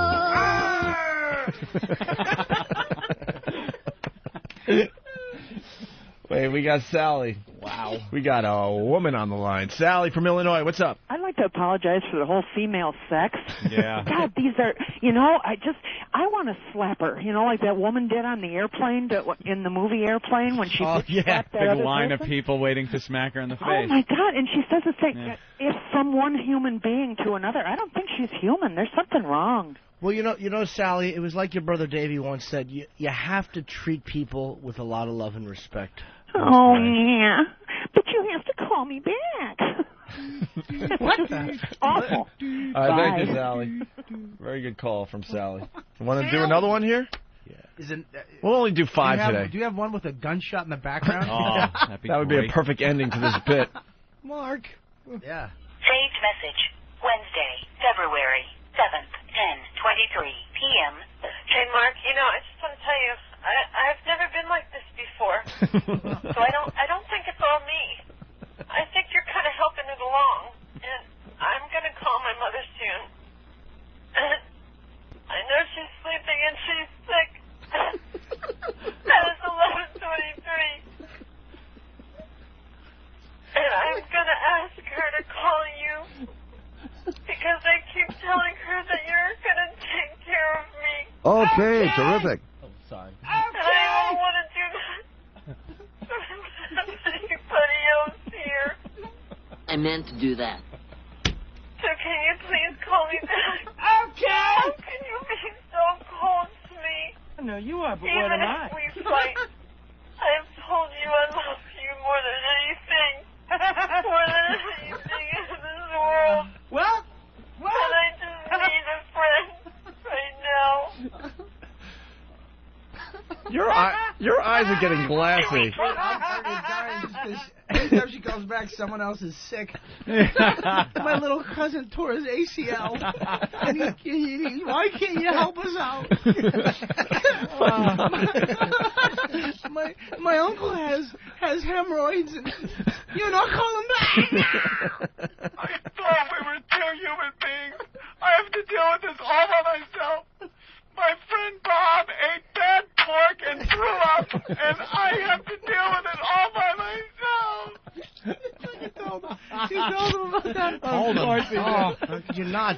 Yeah, he was telling us about you throwing up because of bad pork. You ate old pork. Week old pork. Week old pork. Lazy ass with a fucking busted dimple egg eating week old pork alone in an apartment. I didn't want to go to the ATM to get money to get new food. So the pork was in there. Pork is safe when you leave it out. Yeah. Past its If prime. those little white bugs on it can eat it, why can't I? It wasn't the pork that got me sick. It was the sauce that was on the pork. Of that was course. I thought it was your house guest at the time. No, he had pork, and after a morning of cigarettes and coffee and pork, 5 dumps a day and throwing up. Your body can't get rid of that shit fast enough. It's got to come out of every hole. And I was just sweating. I was hot and cold, sweating. I turned pale white. And stupid Jimmy's like, come on, I want to go get a friggin' a latte. I want to go to a soy latte. Let's go, stupid. And I'm like, dude, I think there's something wrong. I'm going to puke. Then I had a hobble, but I couldn't puke because I almost had to get naked to puke because my knee wouldn't bend. You can't kneel. So I looked like a friggin' ballerina because I was on one knee with this leg sticking straight out, puking. He was doing bouncing on my forehead. Oh. You know that breathing you're doing? Breathing, the pre-puke breathing, yeah. Yeah, uncomfortable walk to the bathroom. Yeah, it was brutal. I don't think I've ever thrown up for any other reason besides drinking. God, you're like lucky. I've never being sick? I've never thrown up for being sick, or never thrown up from something I ate. It's only from drinking. You ever had like a hand hold the back of your head and push you down too far? Dude, my classic story. No such thing as too far, Jimmy. My classic story. I was going to the ocean, whatever, on Long Island, and we went to the deli beforehand, and I got a nice ham and cheese sandwich with mayo. Yeah. I swear to you, it was at least 90 degrees out. Oh. And a little thing of potato salad. Went to the beach, thinking nothing of it. Good beach food, you idiot. Doritos and beer. Eventually got to the lunch when I got a little hungry, ate the whole thing, all the potato salad and the ham and Swiss with the freaking mayonnaise. And then I was supposed to go, I did end up, I had to go all the way out east, and my brother invited me over for dinner, and he was making homemade crab cakes and stuff. I spent the entire night in the bathroom puking and shitting at the same time. That's rough when you got a pinwheel on the It got bowl. to the point we It's a tough situation. It got so bad that not only was I dry heaving because everything was out of me, but my body was so sick. I swear to you, I was still shitting, but nothing was coming out. I was dry heaving from my butt. It's a true story. Like, the muscles were still going, but nothing was coming out anymore. That's how sick I got. Even from his asshole. Oh, I swear to you. When it's just complete liquid. It's all just muscle control, just trying to shove shit out of you. Like a Selma fire hose coming out your ass. And my and it was my brother and his like new wife at the time, and still kind of getting to know her and all, And she's like, "Is he ever coming out of the bathroom?" No. Dude, I couldn't even make it to the car with some action happening. Oh, it was the worst. We got time for 2 more of these calls today, and then we'll move on. All right. Saved message. Wednesday, February 7th, 10:25 p.m. Dear God, I'm just praying. Please. Please at least be a friend to me. Please. Okay. I'm praying to God that you will. Please just be a friend to me. Why do you have to be so cruel? Why do you have to be so cruel to me? Hello, exactly. I don't know what I'm trying to do to make this work out. I just want... I want you to be a friend to me and help me. I got nowhere else to go. To reply. I got nowhere else to go.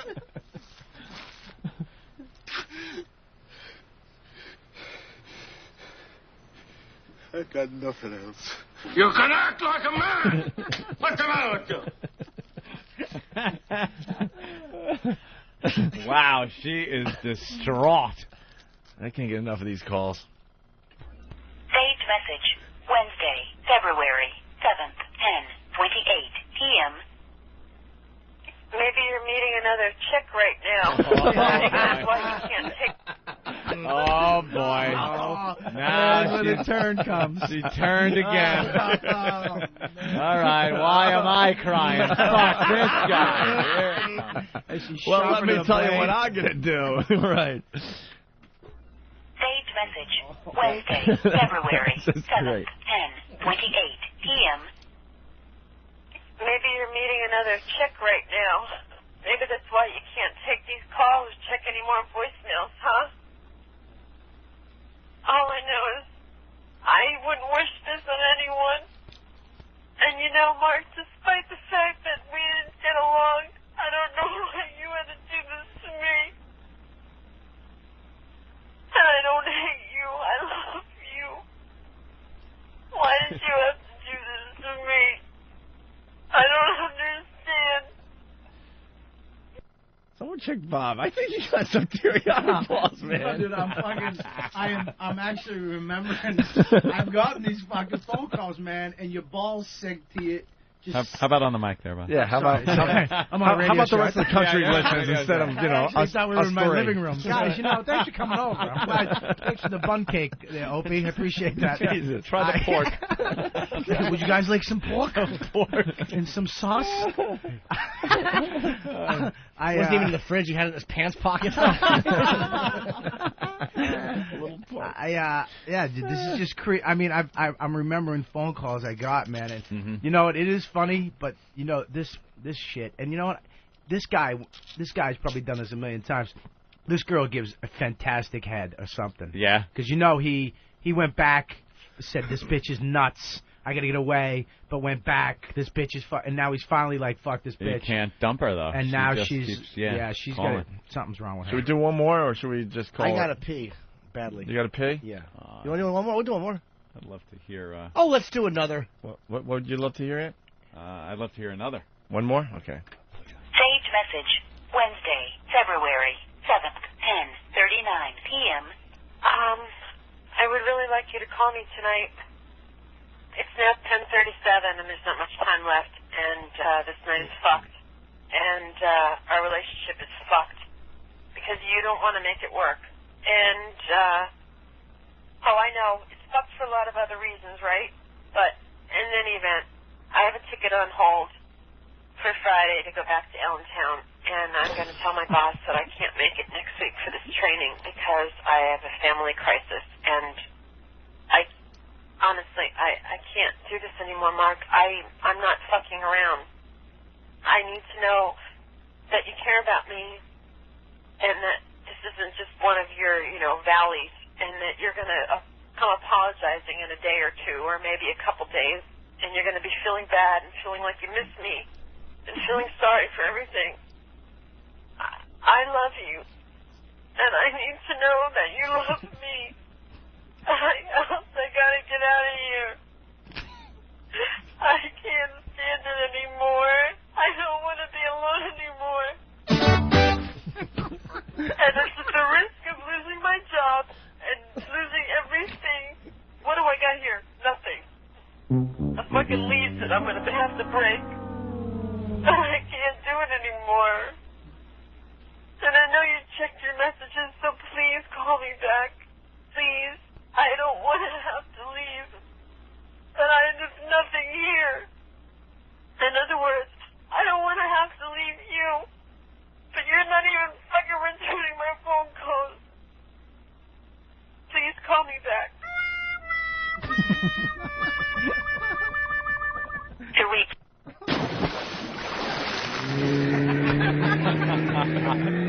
The old Scott Peterson solution. These calls are addicting. Can we play one more before we take a break? I only want to play a few today, but... Sage message. This is a short Wednesday, one. Okay. February 7th, 10:42 p.m. Okay, well, it's done. I'm out of here. And I know you checked all these godforsaken voicemails I've left you. I called you I don't know how many times again tonight. And, well, I guess that doesn't matter. It doesn't matter that I'm going back, so I just thought I'd fill you in. Hell, you have a good life, and I guess I'll catch you in the next one, maybe. Bye. All right, she's out. Is that a good? That's She's a good place. Empowered herself. She's moved on. How many more calls are there? 32. I just got to do the math. 30. Yeah, 32 to go. All right, she's done. She's moved on. But there's 30 more. Yeah, 32 more calls after but that was the convincing call. She's done. Yeah, Hey, I'm done. out of here. Good Done. luck. We'll meeting another life. She had some taken off or whatever, but through a quarter or whatever. There was Yeah. actually more than that. More than 50. Yeah. Should we stop there? Because she's done. Yeah, she's done. We'll pick up tomorrow, I guess. Good. Or maybe later today. When we come back, can I discuss Ellen and how awful this is? Again? Did she dance again? It's even worse. Yeah, it's getting really awkward at this point. She's worse. just got to bail on the Every dancing. day. Oh, it's She's been dancing special. for 2 years. Oh, it's so special. She dances. The audience dances with her. Oh, they're all happy. Midwest rubes. Yeah. Why can't she tear something as she's dancing now? That would be great TV. All right, and Sandy Kane's going to join the program next as well. Yeah. And Anthony, we started on Runaway Bride. Oh, yeah. And then Bob Kelly hobbled in here, and we were thrown off track. So we might touch on that as well Who's today. Sandy Kane? She's a regular. That's her right out there. Silly. She's silly. Yeah, she's silly. She's an old peep show performer. Like Billy Burr in drag. She's the worst. I guessed her age. She's going to be 60 or something, but she won't admit it. I'd say. She does a public access television show. She's out of her mind. She takes like old songs and puts new words to them. She's actually a good singer. And she sings about like Jerry She Seinfeld. looks like she'd be a good singer. Yeah. And she sings.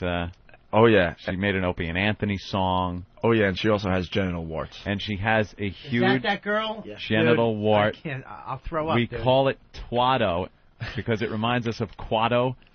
Quaid. From remember that? Quaid. Come on, from Total Recall. I don't know if I can look at that. Oh, you can and you will. You I gotta have I to. bad. I can't. You Open have your to. Snatch. It's gonna be kind of. your snatch. You can walk out of the studio. I mean, if you want, if you know, that's up to you. You got but one if leg, you you ass. How fast am I gonna get out of That's here? the point I'm making. No, we keep her away. Yeah. I keep. Ooh, this whole area is off limits. All right. She stays over there, but you'll see it very plain and clear even from over there. I don't like regular genital warts. You know what her genital? It looks like a piece of cauliflower. Here's Twado talking. Open Open your mind. That's what Twato said last time. You know what Twato looks like? Remember that article that was in the news about a couple of years ago where they grew that ear on the back of the mouse?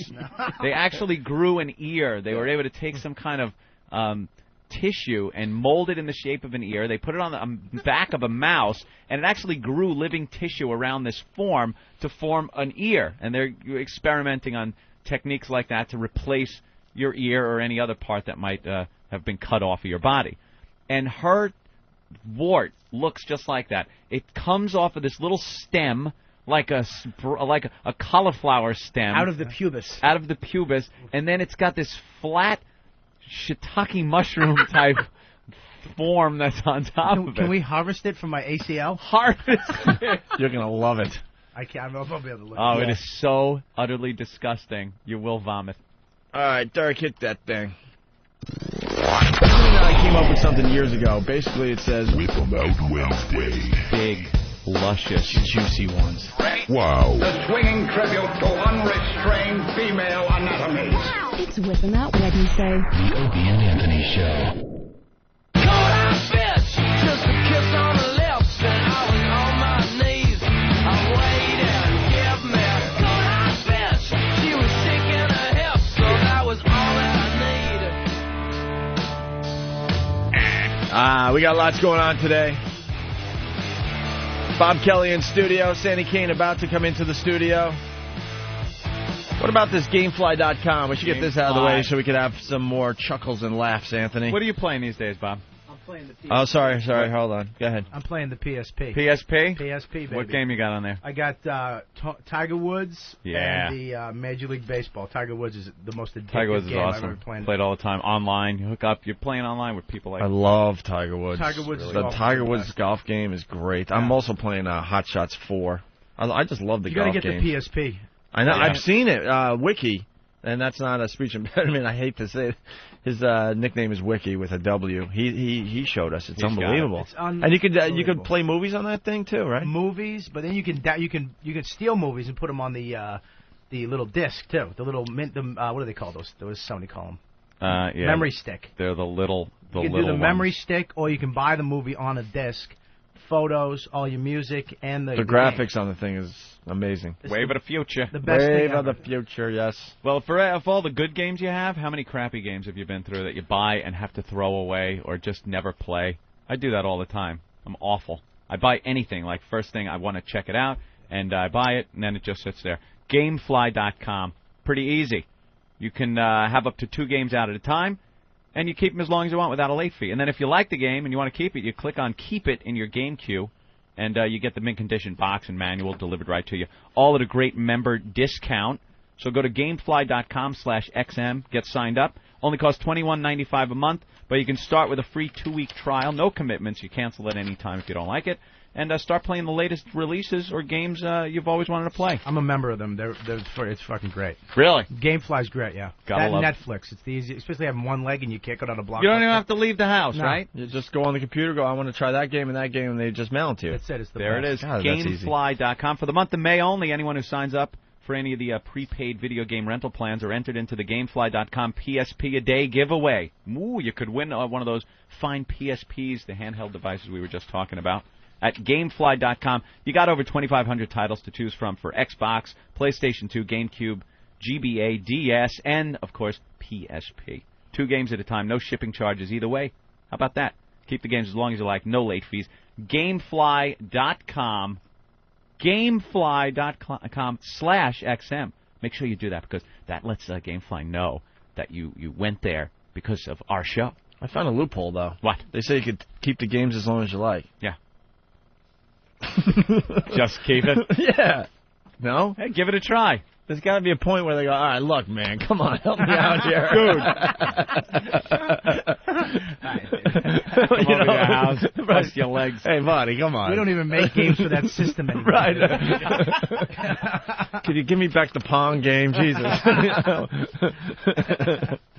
All right, well, yeah, check it out. Gamefly.com. Sounds cool. Yeah. Very nice. You guys want to talk to Sandy Kane? Yeah, let's bring Sandy in. Okay. She apparently, I guess, was talking about us on her public access show. Yeah, we're trying to get audio. Scrolling through the trying to get video. audio. looking for that audio, and we'll put that on when. She just waited for an hour. Now she has disappeared. Sandy! Some of our clips.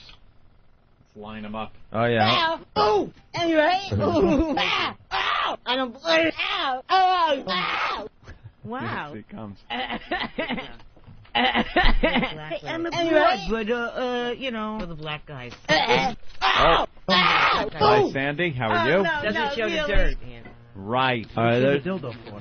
She just likes to It show does that. It rotates, and it makes her happy. She's not going to stick anything in herself, right? It's Mr. Why Dildo. not? Are you? Yeah. You said you were going to show us how you use that dildo, right? Right. Yeah, Sandy Yeah, Kane. What's yeah. wrong with that? Are you a fag or something? No, dude, I'm not a fag. Hey, Sandy, do you have any... Sandy, why don't you pull that mic up toward your face? All right, dildo. Of course we don't want to see it, Bob, but that's what makes it cool. No, this is a very... Because this is radio, I totally set up Bob. This so is high-powered. bad. This is I put it at Show World, where I used to work. Yeah. And the guy remembered me, so you know. I Remembered you. Yeah. That's kind of funny. If you went in and bought a new dildo, Yeah. he remembered you. Right. He said, Get "Bend it? over." His name was Ben. Bend over. You're just like Joan Rivers. That's It's great. very funny. This is Joan Rivers. Can we talk? She doesn't stick a vibrator in her asshole, but No, I do. no. I have to. So. Sandy, do you have any pictures of you when you were like in your 20s or something? Anything like that? I know my brother has a video of me when I was a twirler. What's a twirler? I was a major, twirler in my high school. Wait, no way video of you in high school. Yeah. What did they call it then? Yeah. What was it, a bird in the camera chipping something on stone? Did your twirler have two black cocks on the end of it? There was no Yeah, that video. was my first. There was no I home didn't act video like when you that. were in high school. Yes, there was. No, there wasn't. There was probably film. There was home videos then. There wasn't old, Ann. How old were you in? What year were you in high school? In the 60s. Was it captured on the Dumont network? Channel There was 5. a kinescope of her. Dumont. Dumont. Anyway. Why is I gotta interrupt everyone here. Why is Paris Hilton giving Tony Danza some a waxing? Yeah, Paris Hilton is waxing. Look at what she isn't wearing. No, it'll be as painless as possible. Yeah, I'm not. Hey, could you stick your pussy in my face? Women Harry, say, all the "Hey, pain." It's nothing. What a hairy back. It won't be any big deal, right? Yeah. All right. You know that. Now, how come in certain pictures she has big tits? Hold on. You said you look great. This is gonna be good audio in a second here. He's What gonna do you scream think? like a She girl. says, no, I'm in love. And that's why I look great. So congratulations. That's great. Is she wearing anything under that? Hey, look, you know what I say to you, Emery? Yeah. I'm shaking. Ugh, you know how sticky that was? That's the wax. Yeah, that feels good. This feels good. It's okay. I'm shaking. I'm shaking. Dad. Yeah, watch this. Dad, I ain't worried. Watch I this. ain't worried. Watch this.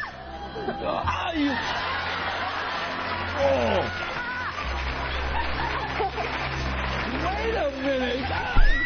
Wait. Give me a chance to catch my breath. Oh, no. You ready? All right. That's the word. Tony Danza getting his back waxed. Yesterday he was in a dunk tank. Ew. You're supposed to breathe in and then scream when they pull. Yeah. And she forgot to tell me that for a whole ass cheek. Why are you getting your Why ass are you getting waxed? your ass waxed? 'Cause I have why do you think?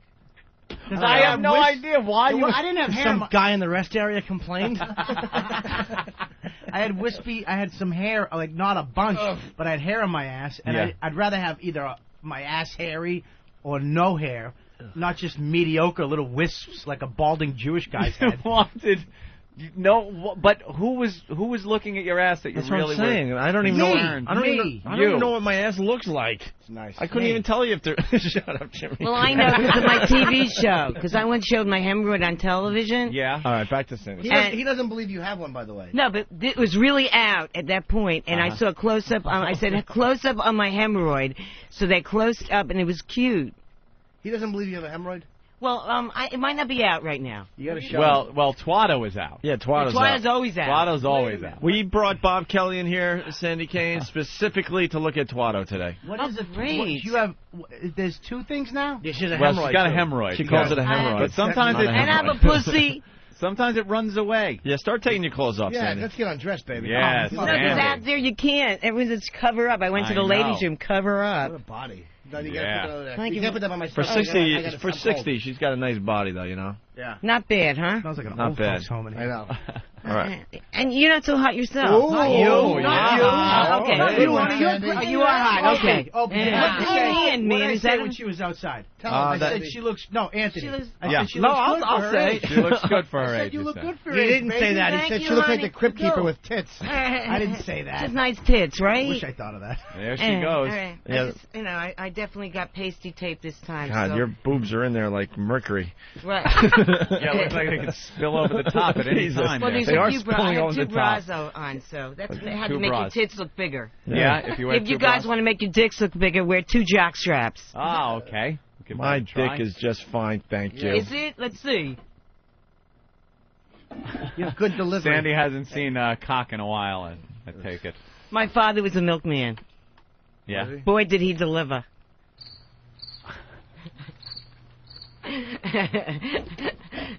My father was a milkman, really. Really? And then he started selling melons. He sold watermelons and cantaloupes and honeydews. On a wooden cart down the street? No, on a truck and in the market. He was a melon salesman. Yeah. So my mother always said, because you have big tits because you ate a lot of melons as a kid. So all you girls out there eat melons. Really. Everyone else is flat-chested but me because I ate a lot of melons. I sold melons in the street, but there was video when she was in high school. Apparently somebody sold cauliflower in your family as well. Oh. Oh, my God. What's going on with the pastry? Definitely, I'm a big cauliflower. And I think I might light my tits up. I have brought matches just in case. What's a match? What do you mean matches? She does a match I light my trick. tits up. She's old school. She's got the pasties and everything. Yeah. No, it's so old it's new. And it's inverted new. nipples. But she has these inverted nipples that, like, they look like lift holes up the have been boob so we can drilled. see the nipple. Holes have been drilled into her tits, and she actually takes the match and sticks it inside the inverted nipple. And lights them up. It, Bob, what do you want to see first? It's a hot show. Are you out of your mind? Show her the nipple Is first. that a dick? Or I mean, is that an umbrella or what? This right here? It's a walking stick. Because that would make a good thing for my twat for my show. Put this in Can your I twat? borrow it, man? Yeah. You're not Robert going to borrow Kelly's it. stick. If you're going to take it and stick it in your twat, you're keeping it. Show him the nipple first, Sandy. Yeah. He wants to see your nipples. Okay. Yeah, show the nipple. Okay, so show my nipple? Yeah. It is like a But they have thermometer. pasties on. So take them off. Okay. You know, you're a really good director. Yeah. He gave me a breast exam last time. Yeah. Bob, you want to feel a breast? No. No. Are you sure? Yeah, I'm trying. We have But he had surgical rubber gloves on. By the way, He had rubber gloves. as Sandy gets rid of her bra and stuff, you know that you weaseled your way into our penthouse interview? Take the bra. Wow. Get the penthouse. No, Hustler. I mean the Hustler, right? Jeez, that's going to make the Hustler people happy. It's the same magazine. We got an interview with Penthouse coming out soon too. Oh, those are Great, man. Great. I'll be the first one to buy it. Look at that. I'm so Stick it right excited, between man. those. What do you Not think? that bad. Not that bad. That's what you want to hear when a girl gets naked for you. It's not Right. that bad. Oh, I mean, They move like your kneecap does now. look, they're not that bad for Loopy. getting a discount at the movie theater. I mean, those are nice. Yeah. All right, thanks a lot, Robert. Hey, Those are Keith nice. Richards' body. Take that pasty off so we can see your nipples. Would you like to see me light my tits up? Yeah. Yeah. Robert, man? Yeah, I guess. Yeah, light them on fire, honey. Why don't you turn the lights out? It looks really good. Okay. All right, turn the lights off. It'll help everybody. Yeah. I look better in the dark. Here, turn that one off over there. Please let the Meet wig me, go Joan up. Rivers. Please let Joan the wig Rivers. go up. It's for you, Joan. No, Fran Drescher, man. Fran Drescher. Can you pull the microphone up while you're talking into I it? love you, Mr. Sheffield. No. All right. We're getting video of this, and we'll get it up on our website. Yeah, Oh, she's great. Taking wooden matches out. Yeah, okay. Man, this is, you think this is easy being me? I really enjoy this. People say, doesn't it hurt? And it feels good. Here come the pasties. Look at those awful nipples. I'm sorry. That's all right. Hey, baby, it's all right. If I saw your dick, I might say the same. I doubt it. I don't know. I don't know. I really doubt it. I don't know. You can never tell with a man how big his dick is. Were your tits in a fire? She sticks a match in the actual place where the nipple should be. It should be. There's no actual. Are you getting that weird tingly feeling in your groin area when you see something that disturbs you? How do you have a hole where your nipple should be? How did you do that? Because I was meant to light my tits on fire. God meant for me to do this. She has nice camel toe today. What's that mean? Nothing. Anyone have a fire extinguisher full of gas while she does this? Wouldn't that be great to just squirt it at her and watch her go? How great would that be to splash gas on her right now? Delightful, delicious, and wow. Did you have your nipples done? What's wrong with your nipples? What's wrong with your nipples? Where do you want to start? I was left out. Matches sticking out of them. They're very teeny tiny. That's the worst. So you can't even see them. I can't even drink. All right, bye, guys. What? What? All right, that's very good. Not like this. No, I'm just saying. Now let's. Sometimes you really feel like two pieces of meat. Well, that's amazing. Thank you very much. Thank you. Thank you very much. Now we want you to show. You got to show Bob, the hemorrhoid. Yeah, turn on the lights because we got to make sure the area is lit up nice for Bob. The hemorrhoid, you got to show Robert. Dun, dun, dun. Dun on Robin Kelly, baby. Ow! No, did we meet in the supermarket? Yes, we did. Yes. In the supermarket? Yes. Remember? Yeah. Yeah, you were feeling the melons, and I said hello. Oh, yeah. You were by the melons, the melon I department. I remember that. So I said, hey, I got melons here. No. Oh my God, she's wearing like that's the latest craze. Those panties, boy short panties, the hot pants or whatever. They're They're just. I thought those pants couldn't look bad. Those would look better on Lee J. Cobb. All right, why don't we get Robert Kelly close to? Lee J. Cobb. Robert Kelly, you're gonna have to limp over there because you got to get a close up. Yeah. What's wrong? What happened, man? You have to. We've all looked. We've all looked at it. I got 20/20 vision. You just gotta sit. You don't have to touch it. You just gotta look though. Yeah. You have to. Robert, I'm sorry, baby, but that's That must be bad. showbiz. If she's apologizing about her hemorrhoid, it must be bad. It's cute. It's really. It's not even out today. I'm sure. Oh, you're gonna. If I would have known, I would have had Mexican food. Oh, where should Bob go? Huh? Yeah, I think Bob should be to your right, Jimmy. Dildo, man. Right to the right of Jimmy. You like him or what? Jimmy, help him with the microphone for his reaction. Don't be a dick, Dildo. All right, use my mic, I'll use that one. Like this one? Robert, sweetie, grab that mic. That's yours now. Jimmy's moving over there. My protection, my bodyguard. All right, Sandy, focus. My sidekick. Focus.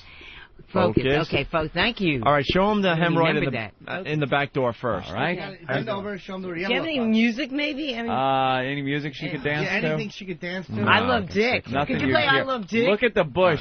Yeah. I love how the bush comes out the side of that. Look at that. Look at that. That's Twato's side. So all right, don't show Twato yet. Now, on television, I usually, You favor the other side. I don't like to show Twato, but on this show, it's a must. It's a must on this show. I mean, doesn't it look like Larry Fine's head? That's great. The pubic hair fucking schedule of the Yeti. Hey, I'm warning you. We got some music for you to Hey, dance. I got a growth on my head, Mo. Hey, you're turning off the lights there, Danny. Turn them back on, Danny. All right, we got music for her, Sandy Kane, to dance to. Okay, good. Here we go. All right, the music's playing. Ready? This is going to kill you. Whatever that's wrong with over there. This will cure you. My hemorrhoid, my asshole will cure you. Cure me. After whatever's wrong. Turn around. Turn around, Just turn around and show us. When you see my asshole, you'll be cured. You gotta bend over and open it up, though. Yeah, you gotta spread them now. Take a look. Look down there. Oh no! Bob, oh no! Get him a garbage pail. It's in the garbage. Look, Bob. Look up there, Bob. Look up. Oh, Bob's throwing up. He's leaving the studio. Bob. Down goes Bob. Down goes Bob. His face was fear beat factor red. Here. We got the fear factor. His face was beat red, and he ran out of here, clutching that cane. Hey, Eric. Dragging his leg. Hey, Eric, you want to take the thing of vomit with you? Yeah, get the fucking out of here. Grabs the camera and leaves. Holy shit. What a vomit smells. What is this? He Boy. puked. What a man. Oh, my God. What a man. Sandy, you made him vomit. What a man. Boy, he doesn't have a strong stomach. Holy shit. Wait, Eric followed Bob out of the now studio. I'm going to need therapy on this. Eric, what's going on? I'm escorting Bob to the bathroom. He can barely walk, and he's grabbing his face. Oh, man. Bob. Bob, I want to talk to you. Dude, that is the nastiest asshole I've ever seen in my life. What's the problem here? She's got a hairy asshole, dude. So do you, dude. Ooh. Yeah, get your headphones on so you can listen to what Robert has to say. Robert. Yeah. What was the problem? You puked a lot, by the way. Well, what's the problem? Yeah. You all right? You just asked me what the problem is? Yeah, come back in here. We got to show you Twatto. I don't want to see Twatto, dude. No, that's the like you're leaving after the opening act. You don't have to see Twatto. You got to see the headliner. Yeah, Twatto is honestly, it's just more silly than anything. I gotta pee. We actually tricked you. We tricked you and gave you the horrific one first. Twatto's just kind of just silly. We've all done it. Yeah, it's Twatto, all right. Hang on one second. Right. I'm coming back in. Come on back in. All right. Just put her clothes on. She got her shit back on? Man, well, just because there was shit in my asshole, that doesn't mean you have... Oh, God, dude, what was that? There's video. Sorry, so. I didn't wipe. For the love of God. I didn't wipe. Sorry. We'll have video up on opieandanthony.com later today. What a shitty show now that Sandy Kane's here. That has to go up tonight. No, I'm just saying, just because All right, Robert Kelly is now hobbling back into the studio. Just because I didn't wash. Do you feel better, Bob? All I know is your face was so red. Do you need one of us to hold your hand? I don't need a gynecologist. I do the O&A show. Yeah. You have a bevy of... man. All right, Robert, get back on a microphone. A bevy of people. Don't be a pussy. Let's Sorry, go. baby. That was the worst. And that's awful. What's wrong with my asshole? I look like my uncle's. Well, haven't you seen your uncle's asshole? Nah, a couple times. What are you going to Why? do? How'd Growing you do up, that? he's got to get money for drugs. I don't know. Want to take a nice hot girl to Olive Garden? You got to do what you got to do. Oh, boy. Oh, Jesus, dude, that's hilarious. Oh, God, dude. Maybe you were fucking your uncle in the ass. Maybe that's what it was. Her underwear, I can't shake whatever they her are. image out of my head. Isn't that you awful? healed my knee. The thing, I you keep totally forgot about the knee. Now I got her friggin' that little. It looked. Her panties, the front of her panties, is smaller than her pubic mat. that matted mess in the front. I have a very big vagina. It's very big here. It really is. I have a very well-endowed family. Yeah. My brother and father were very well-endowed. Don't ask how I know. All right, Sandy, we're going to ask you now. Sandy. Well, you better get the girl. This isn't bad, though. No, it's not. This isn't like a fucking... No. I'm talking to my thing. No, it's not bad. All right, why don't we get the garbage pail in here just in case? It's really... All right. Honestly, we've all seen Twatto, and it's just kind of silly. Like I said, it looks like an ear. She have to wake it up? No, it just sticks right out. Release the kraken. Hold on. Before you do the big reveal, Anthony, you want to explain how big this thing is again? I guess you said it. I guess you're right. Yeah, it's self-explanatory, but it's just to the quarter. left. It's just to the left of her area there. Sandy, in the pubic if you region. would, Bob, if you would just take Could I have a drum roll? Is Yeah. there a drum roll here? No. No drum roll? No, we don't do those things. That's kind of hacky. Yeah. We would do it as a goof, but Oh, you guys, this is really. Are you ready, Robert? Yeah, I feel like I'm on Fear Factor. You will be cured again. Really, I'm telling you. It might take a day or two. Is it bad? All right, It's turn down the good. music so we get the reaction. Here we go. What is it I'm looking at? Some men love it, man. We think it's a genital wart. But she says it's not. She says What do you it's not. think it is? Well, have you gotten it checked out? Oh, she said. Oh, she said. I They know had what a doctor show. Hold on. She said that. Don't show it yet. Or hide it then, stupid. Yeah, hide it. She said just stick it out. Does it have a name? Dude, it sticks straight out. Dude, it'll pop right out. The thing is, she says that she was shaving, she nicked herself, and then this thing started growing. It grew. Yeah, that's what happens. That's what happens. No, and then I was being a naked dancer. It's really been weird because at Show World I had to dance naked, and there was this growth on me. So it's really been, and, remember the time I put it's like a shape of a heart. Yeah, she Maybe painted it red once. Yeah, it's like a shape of a heart. And some guy came in on Ron and Fez's and show nibbled on it. and nibbled on it and put it between his lips and started sucking on it. That was really God. Yeah. Like Paul, right? Yeah. Yeah. Are we ready? Is it like a calcium deposit, like under your grandmother's armpit, that type of thing? Could be something like that. Yeah. Well, how do you know your grandmother's armpit? All right, Sandy, turn to Robert Kelly and reveal Twatto for the first time for Robert Kelly. Oh, my. Here we go. Look at it. It's here. Oh, look at it! Bob, look at it. Look at it. It's the nastiest fucking thing I've ever Look seen. at it. It's a genital wart. What is it? It's a big, nasty Keep it genital out. wart. Don't put it away. Put it out. Pull it Don't out. hide that. Now, pick it up a little. Flick it. Flick it. Ah! No, there he goes. He's puking. He's got a gimp out of here with a cane. He hobbled out like he's 80.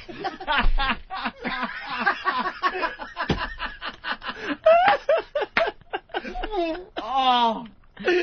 I'm never having this removed. Oh, no, if it was a Bob. genital wart, wouldn't I be sick or something? Wouldn't I be sick with a genital? Well, I don't know. Okay. you are. Look at you. Fear factor. Who's Yeah, I it? am sick. Who's this? It's Eric. He's thrown up in the toilet. Listen.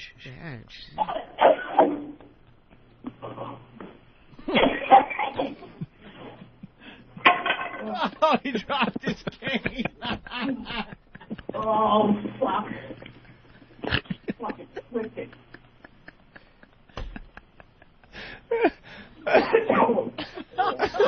He really can't take this stuff.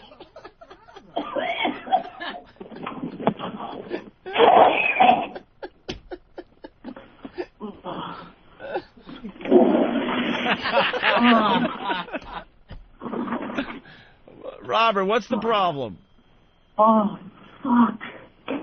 That's the nastiest thing I've ever seen in my life. All right, Bob. What the hell is that? It's a genital wart. It's a genital wart. You hearing all this? Yeah. Oh, God, what is that fucking thing? It's a Why didn't you get that removed? I don't know why she And doesn't not get it have removed. and not have a great show. Oh. Yeah, of course. The beautiful thing is the way the panties are right now. No, leave it. It's half. It's kind of the panties are resting on it and it's sticking out of the Oh, panties. half of it is out of the Like side that. of the panties. Look at the hair on It's gotten your bigger bush. too, man. I know. Oh. What's wrong with hairy bush? You don't like hairy bush? Out of my head. You like it shaved? There's a medium. There's somewhere in between that and shaved. Yeah, it looks like your vag is going through chemo or something. Oh. It's all spotty. Robert's still Why? puking. Oh, God. Would you like a shaved bush or hairy? Your pussy looks like Dan Haggerty's mouth. Awful. I saw her pussy on Shaved. film once. Some guy fell off a horse up in the Pacific Northwest and filmed it In walking through the woods. 1967. He's saying he can't come back in. He's coming back in. That's what it looks like. It looks like one of those plaster casts of a Sasquatch footprint. Sasquatch foot. You have Sasquatch foot on your vag. Well, that's why I don't shave anymore because that's what happened. No, that's really what happens. Because I just don't know. If it was a vaginal wart, wouldn't I be sick or something? Right. Once you can do something with a dildo today. Oh, what were you going to do with the dildo? Bob's got to be in here for Yeah, this. Bob, don't tell him though. Don't tell Bob. Yeah. What are we going to do? Oh, man, what a soft weak stomach he has. Well, I thought I would sing a song and stick the dildo in. Because I have a song called Shove It Up Me, Opie and Anthony. All right, let's do okay. that. Shove it up. I like that. Shove it up Do me. you got the music for this? Yeah. It's on cassette? On a cassette. Sandy. Are you insane? I You know. realize I'm old. It's I mean, the 21st century. I know, but I happen to Compact disc. I happen to like cassettes. There it is. How long will it take, Nathaniel? Or can you play it from in there, maybe? Yeah. Oh, I really brought two songs for you that I did them both on my show to say thank you for coming back. Wait, right. We have audio of you talking about us on your public access show, right? Yeah, that's right. It's all all good, I hope. Why don't we listen to and this? Jim Norton, too. All right, why don't we listen to a little of this just as they cue up your song for you, okay?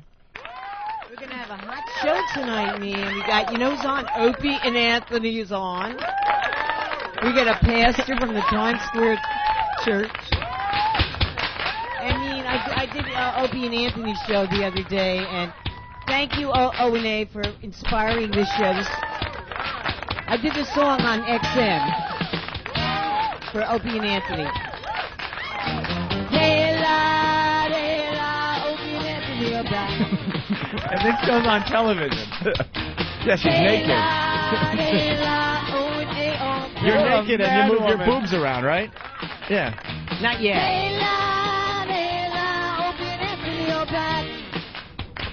Can we get the video of this for our website? I would love to see the video of this.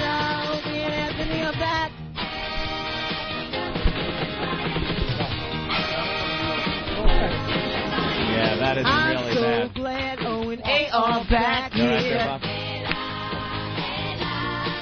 On XM satellite, I showed up my ass crack. I'm so glad Opie and Anthony are back. I showed my fucking hemorrhoid in my fucking ass crack. Isn't public access supposed to be to serve the public interest? Yeah, of course. It's Not there, late night. It's there just to let people go on and educate people and. Well, educate that you're back. Okay. Right. Do you have a crew? Do you have a crew? Of course. And a camera guy? Of course. And sound people? And a director. And what do they think? They just as long as they get paid, they don't care. Man.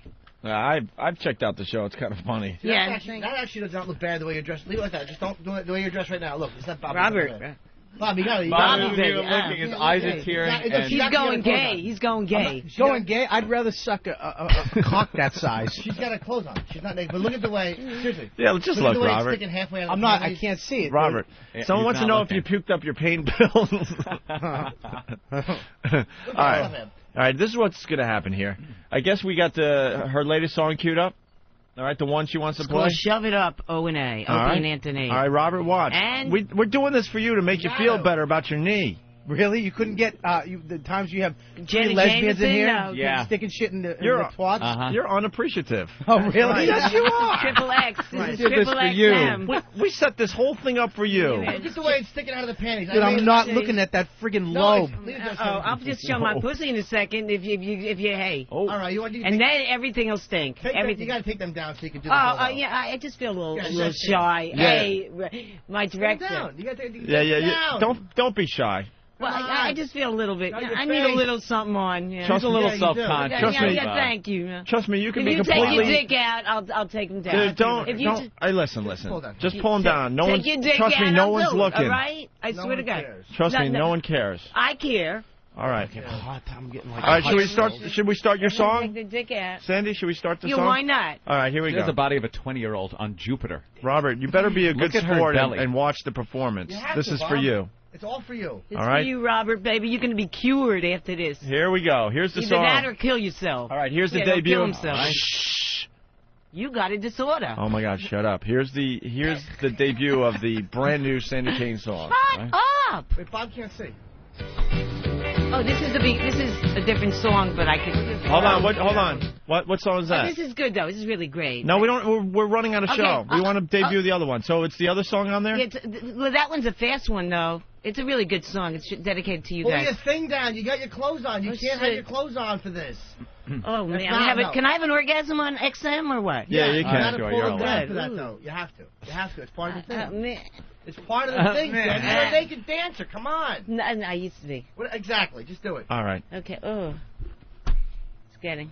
You're running out of time. Okay. All right. What are we gonna do? This is just dedicated to you guys. It's on the tape that I gave you. All right. Sorry, Robert. No, it's all right, baby. Are you apologizing for the twaddle or the smell of deli mustard? This is what Paula Abdul is on, painkillers. Paula Abdul is, huh? It's the second song. That is awful. Unless you want to do the first song. They can't find the other song on the tape. Do the first song. Yeah, but this has to be played. Yeah. There's a special thing that's going to happen during this song. Oh. Fucking Opie is so evil. Oh, man. Uh-oh. All right. We're trying to find the song. Derek's having a tough time in there, and he's brilliant at what he does, man. He was handed this cassette that is from like 1982. Yeah. All right. Where's the other pasty? Oh, God, I hope you find that. They made a break for it. Oh, there it is. You can't replace these. All right, we're going to try something here. Oh, you got something? All right, we're going to try this. Here it is, Sandy Kane. Sandy, here we go. Dedicated to Opie and Anthony on XM Satellite. Right, Dildo? Nice round of applause, sir. Shove it up, me. Shove it up, shove it up me, shove it up me. Opie and Anthony, shove it up me, shove it up me, shove it up my hairy pussy. Can't say. Yeah, turn around to Bob. You gotta turn around and see if I might get away.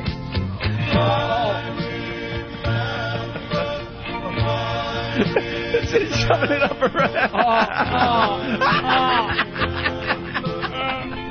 All right, we're getting the garbage pail, Robert. Relax. Wow. Look at that, huh? Someone kicked that dildo right into her ass. Keep the panties on. Wait, you need to be on mic now so you can sing. I said, shove it up me, shove it up me, shove it up me, my hairy pussy, Opie and Anthony. Pull down the pants for the big, the big finale. Big finale. Here we go. Oh God. Down, girl. I just feel kind of shy pulling it down, you know.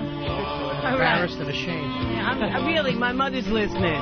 All right, my mother gets XM. I said, shove it up me.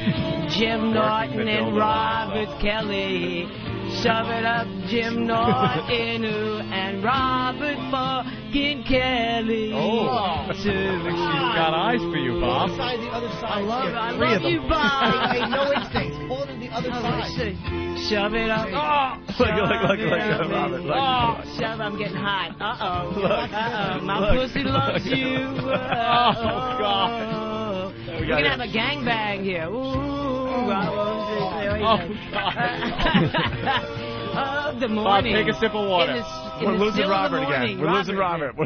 Shove it up my hairy pussy and my hemorrhoided asshole too. All right. Hey, bend over. I'll shove it up you. All right. Very good. Shove it up. Ooh, shove it up. He was kneeling and he just put that in his mouth. And it was like he said it had like a rubbery texture. Yeah. He nibbled on it. He actually nibbled a little bit. Robert, get back on mic. What's wrong with you? Okay, who wants to smell my vibrator now?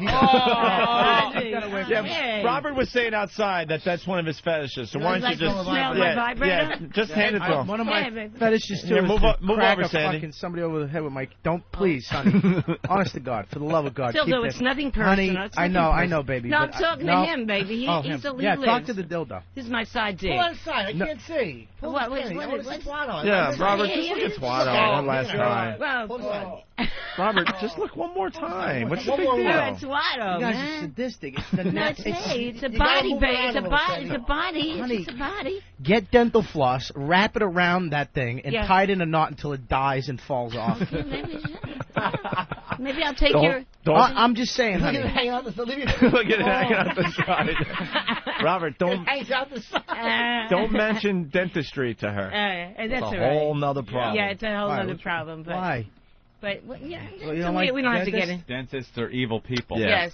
Let's see. I showed it to a dentist and he.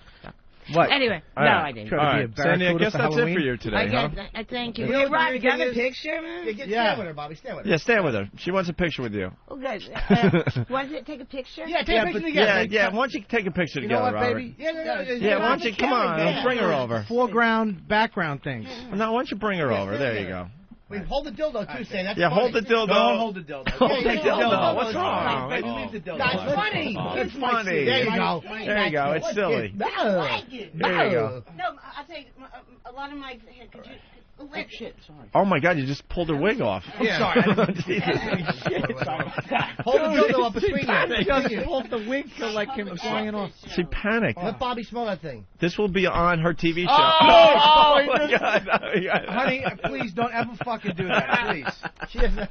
I feel like I'm at the Carnegie Deli right now. He put the dildo right under his nose.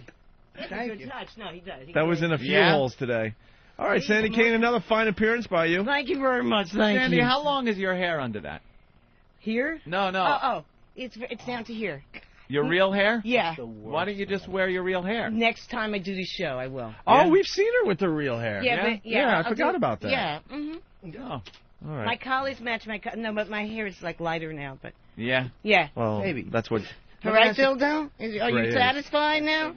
Okay. Very good. All right. Thank you very Well, much. Thank Sandy, you. let's try to get your clothes back on as quickly as possible. Yeah, why don't we throw the dildo away at this point? It's And put Mr. Dildo away. All right. Yeah, the and, attorney. Get dressed, There and you go. that's fantastic. Thank you very another much, banner Robert. My next performance. husband here. Loved it. Bob This is loved my it. next husband. You're gonna be having wet dreams about me. You know what the weird thing is? This is what Bob was saying before. To take that thing off, you'd have to put the whole thing in your mouth and like bite it at the stem. Oh.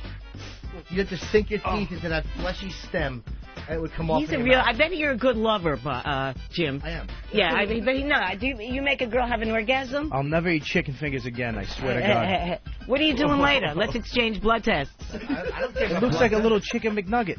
Oh. Those little shapes. See, now he likes it. I don't like Now it. he likes It's it. the worst thing I've ever seen in my life. Honest to God, honey. Dip it in some little honey We should mustard. have a fundraiser. A little honey mustard. Grab it between your thumb and forefinger and just pull on it until it comes out. Yeah, right, maybe. By the roots. You pull on it and it's at the cow on the farm goes moo. All right, well, Sandy Kane's getting Thank you dressed. very much. Thank you. I needed this for therapy. Oh yeah, we anyway. got to thank the Hard. Instead of- We got to thank the Hard Rock Cafe for feeding the crew today. Where's the food? I don't know. It's outside. We've been on the radio for an hour straight that we didn't get to dig into the food, but I'm hearing there's some Make great food from the sure Hard Rock out there there. is a police tape line around the food. Yeah, we all want some of that Don't All right, baby. nobody else goes near the food. I call it the You Hard touch my Cock Jeff Barrett. Cafe. Ah, boy, you're The clever. Hard Cock. All right. What are we doing on tomorrow's show? Does anyone know? Is Stephen Lynch coming in tomorrow? Huh? John Cena. Oh, John Cena's coming in tomorrow from the WWE? That'll be cool. All right. Well, we had fun today, didn't we, Ant? Certainly did. We'll have more of the psycho ex-girlfriend phone calls and other things. Bob, thanks for coming in. RobertKelly.com, right? Always funny. Yes. Oh, RobertKellyLive.com. RobertKellyLive.com, yeah. All right. Anything else you want to say? You got the last 15 seconds of the show there. Yeah, Robert. hey, watch my public Go to access my show, website, Manhattan send Neighbor me Network. pictures of your boobs. Shut the fuck up. And Unplug too, Sandy. Yeah, give plug. Sandy, We'll plug go, at the go, same go. time. Shut no, up. no, let her plug. Go, fast. Shut up. Wait, what? 34. Say it again. We're Manhattan. running out of time. Everybody go home.